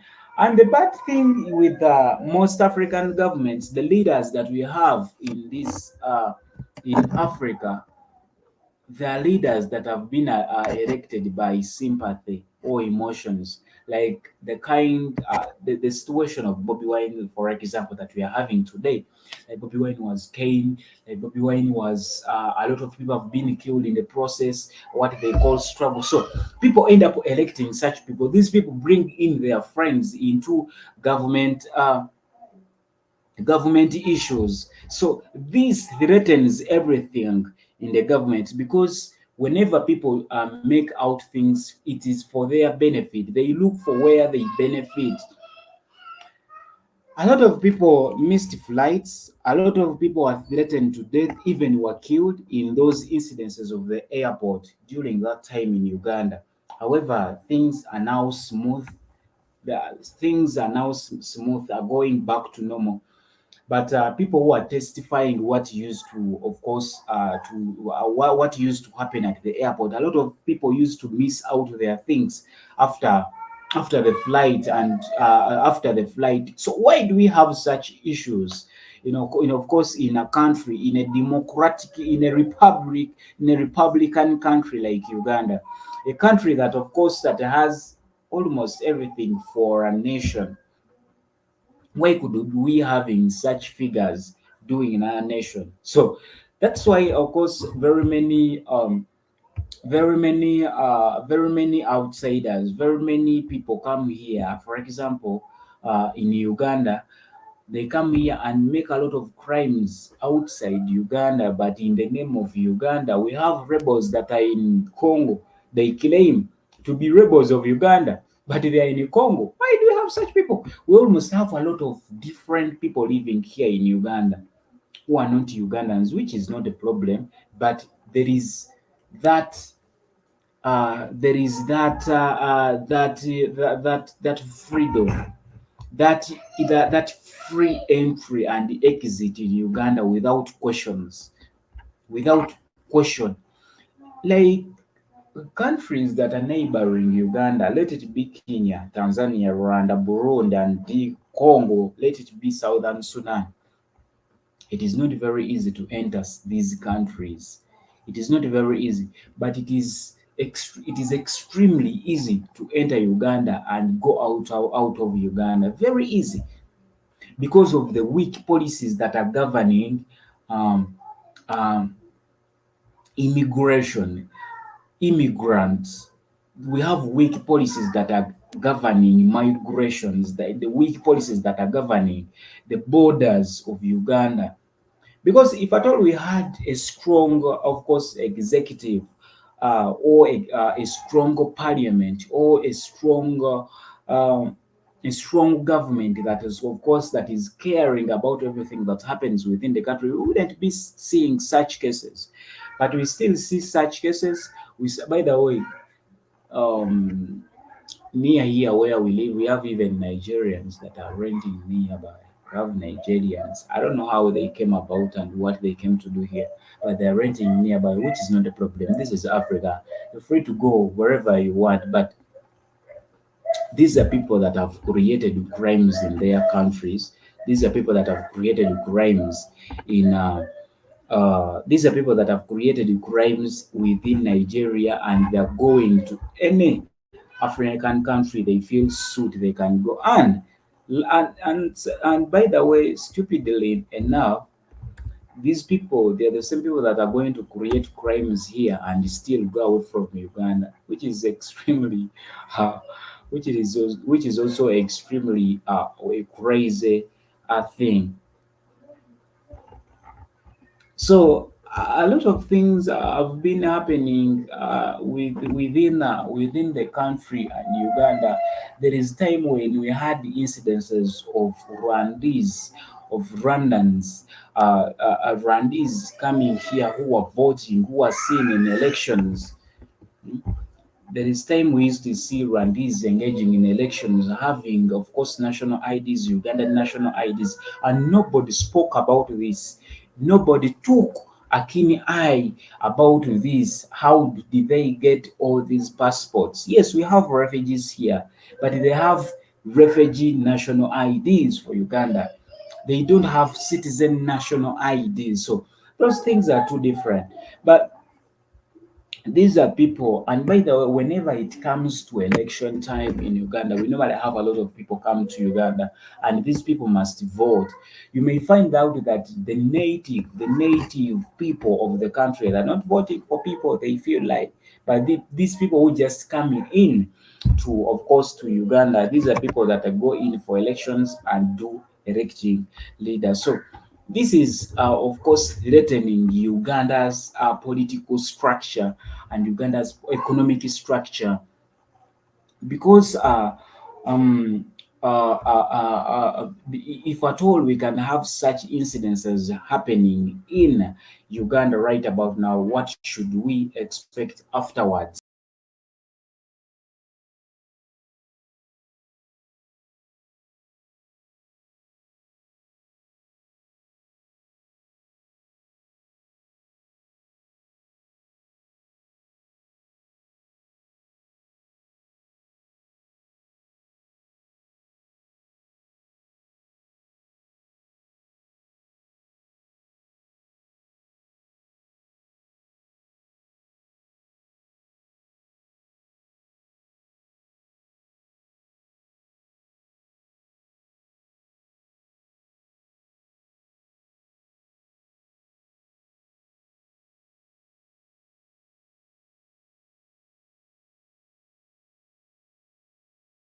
So So,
Okay, I've seen that the waliwo couch pasta.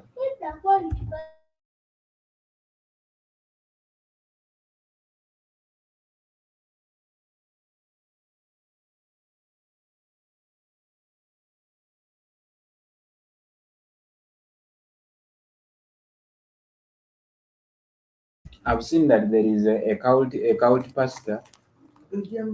I don't know. Yeah, I don't know what happened with this pasta.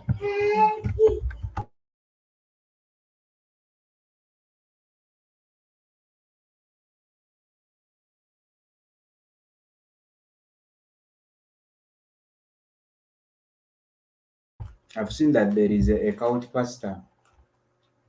Oba yakoze atya abantu? People are dying.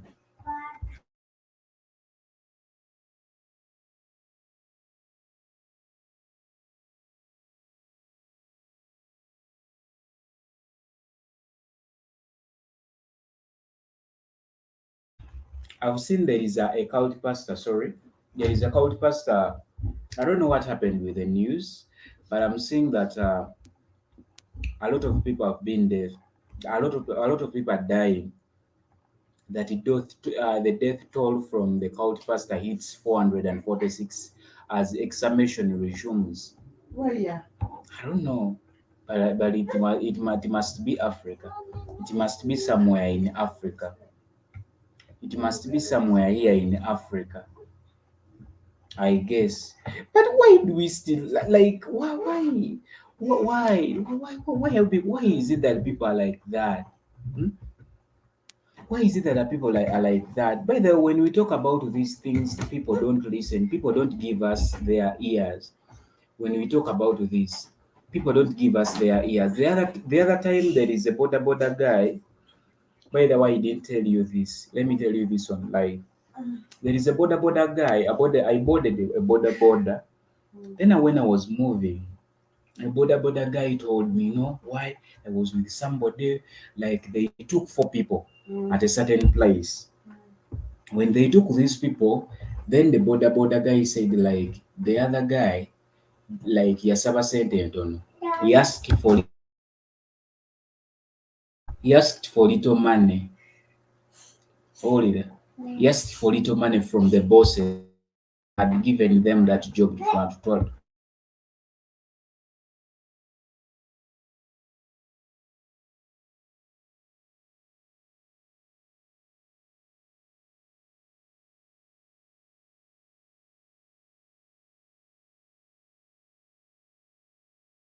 the guy asked for little money. Then the border guy was complaining. He came complaining.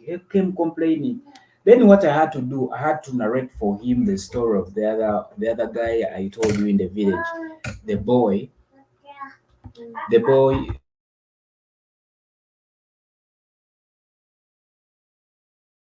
stole money.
I narrated that guy the story of the other young man who stole money in the village.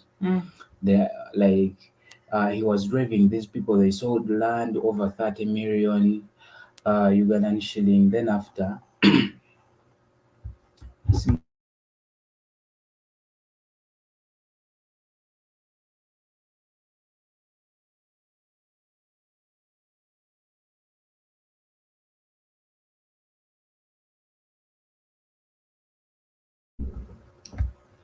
so I told the border guy, like the guy had and like had access to 30 million.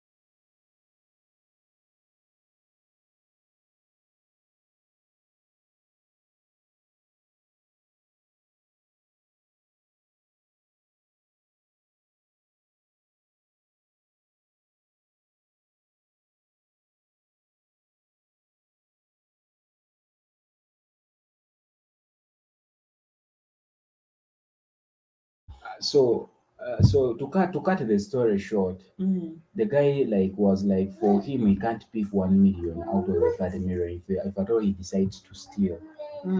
Then after he said that after stealing that money he goes to Juju and bewitch these people that he has stole the money from. He goes to Guru. He said that he goes to Guru and makes a farm there.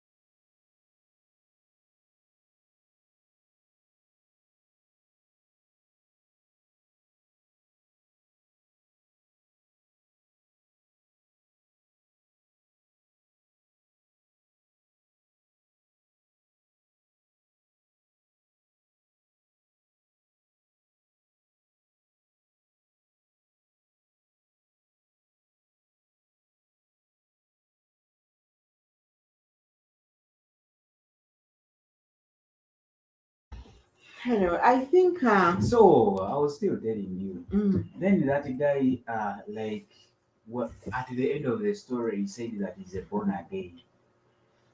eh, He was an old man. I had in Rwanda. Maybe he was a Randy. mhm. Like, why have I brought this story? It's because about that thing, like a pastor, a pastor in it, like brought in like a cult and they're killing people seriously. Why is it that people are too stupid to be like that, to be killed? They're killing people. Like, are they taking their properties or are they just killing people? I don't know. I just saw the topic from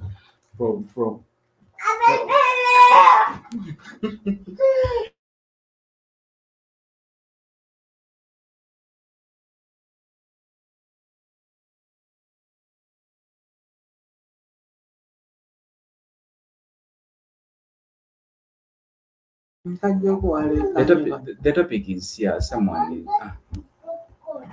the topic is there.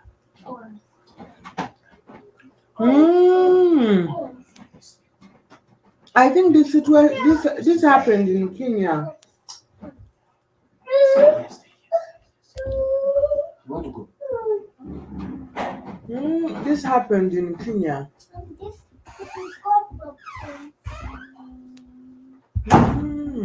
Talk about what happened.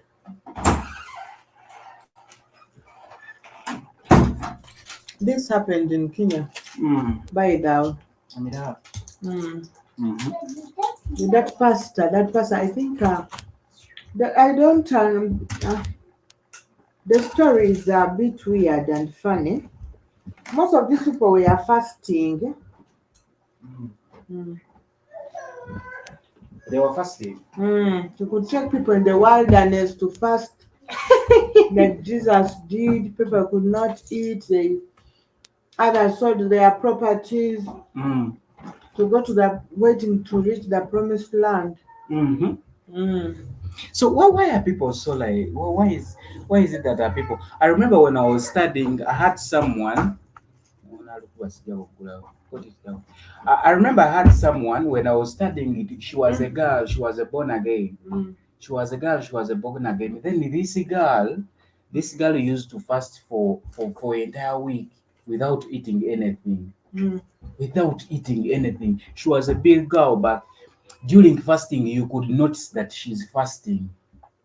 She gets small without eating anything for an entire week. Can you imagine?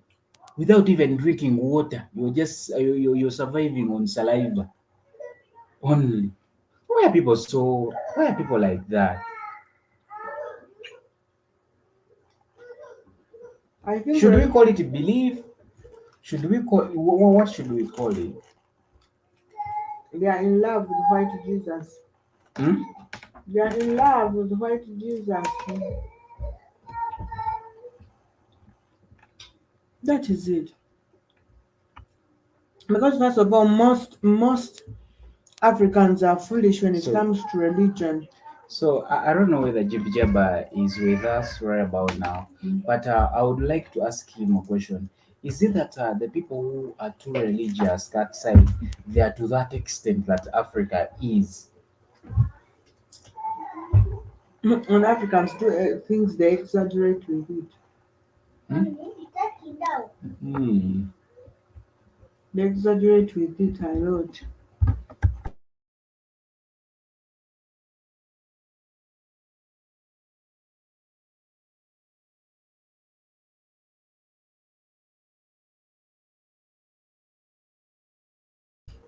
If you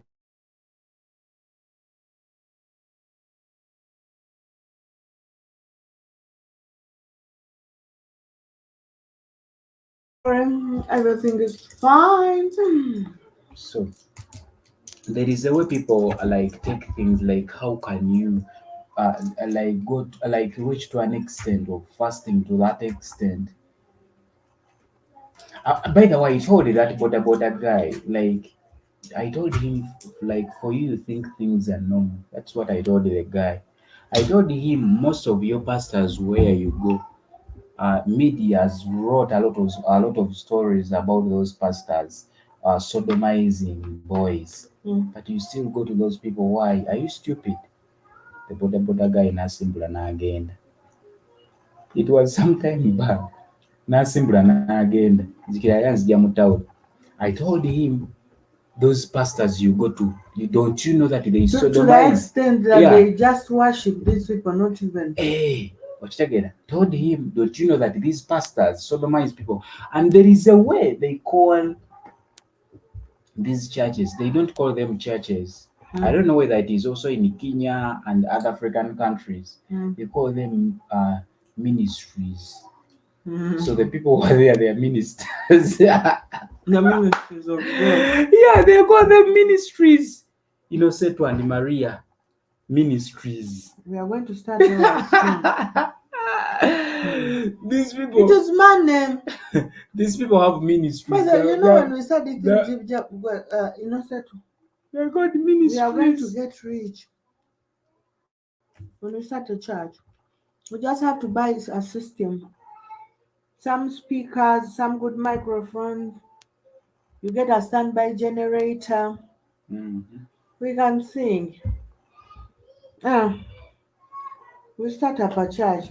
The very people that will come in church are the ones that will get the money to build. We just rent. It is crazy.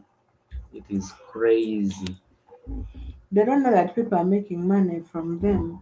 Yeah, yeah, they don't know. They don't know. They don't know. And they like they support everything that is done. in these churches. Mm. But why do we go to like why should we be having recently we have been having like the Uganda Matters Day here in Uganda. It is celebrated, it is even on the calendar of the government. So it means the government and like by the way the religion might be the number one sponsors of governments in different countries Mm. because something that is recognized by the government, like this date is a public holiday for the entire nation. Mm. I remember there is a time when they wanted to tax churches. Mhm. Do you remember Mhm. when the government wanted to tax all these born again churches? And nebekolamu omulimu. Nibekalakaasana. That's why we have chairpersons. That's why we have departments that leads the born again church. Mm. Because the government Museveni wanted to tax them. At that time, he said that it's a business because they work 24/7. And indeed they do. They work every day. On Monday, it is youth. Tuesday, they are coming for healing. Thursday, they are coming for miracles. No? Friday they are finishing fasting. Friday. So they have a lot of things throughout the week. Anointment day. They have the youth, maybe it's on Wednesday. They have all throughout the week, 24/7. At night they have those night prayers, the night prayers for the youths, for the married, seminars and all that, conferences and whatever. So they wanted to tax them. They wanted churches to be paying taxes. Mostly these churches of the born agains. Mhm. I don't know how it ended. Yeah, because at that time, churches were becoming so rampant and everywhere.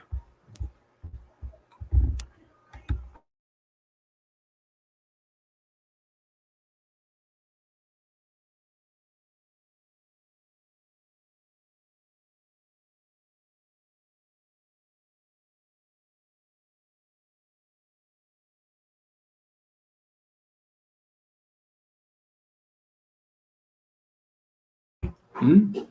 Why? So it was a 19. So like for Come on, me, Nathan. mm,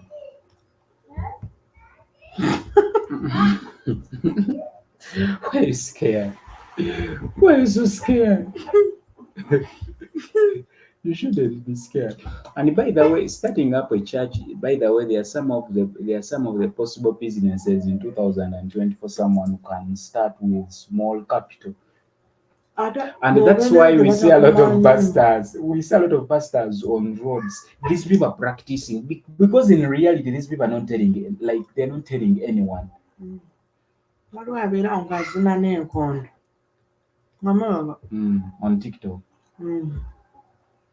In reality, pastoring it is one of the businesses someone can start in 2024 and become rich. But by the way, if people realize that you're fake, it is also another case. However, when people are exposed that they are fake, people just go in for those people. And the problem is, once you start that thing, it's hard to let go. Second, You get addicted. you get addicted for free money every Sunday. Mm. Hmm? Mm. And then it's a shame Mm. for someone to say that he was a pastor. Now he's doing something else. That's why most that is pastors are in contrary. places where they don't come from. Mm. Someone decides that I'm going Normally, to, it's a lot of Banyarandas on that road. By there. I'm going to go the other side. And they normally You preach. go to Rwanda, you start a church. They normally But now in Rwanda, they chase them there. on the road. You So go to Tanzania, you start a church. You start a church in Tanzania because you know even if things go wrong, you will come back to Uganda. And I normally see that those two men that are normally near that Baha'i church at the gate, they are normally there preaching the word of God, and whatever they are preaching is against that church. They The Baha'i. bring those scriptures those chapters that are against that church. And these people get tired very fast. In the morning, you find them very energetic. After 2 hours, one is sitting, another one is up. I think it's easier to be talking, like a robot. And they use a lot of energy. A lot of abasinga balina embaliga abasajja mbalabona ebyangatto engatto zibazowerera, and most of the shoes they have ebiseesinga babawampe. These things are just donated to them. Yeah, they just donated. Look at Joe. Look at Joe. Joe. Okimanyi engatto zonna zabeera nazo they are just donated. Yeah, they just donated to him. Kibamuwa kyayambala. And he has to wear.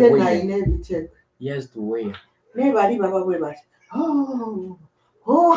Even the women, the ladies. Are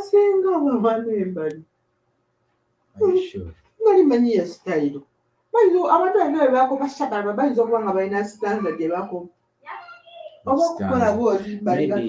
Maybe the influential pastors, that's how they behave. You know, Africans are good at imitating everything. They look for a way of making it better.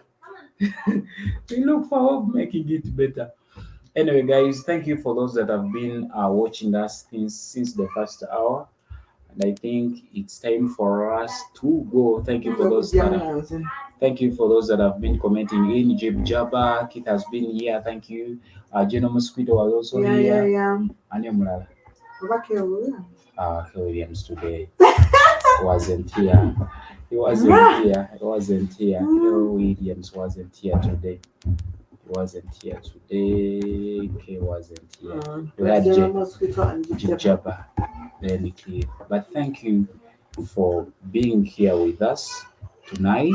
It is a night here, by the way. Yeah, back tomorrow. Yeah, it is back again.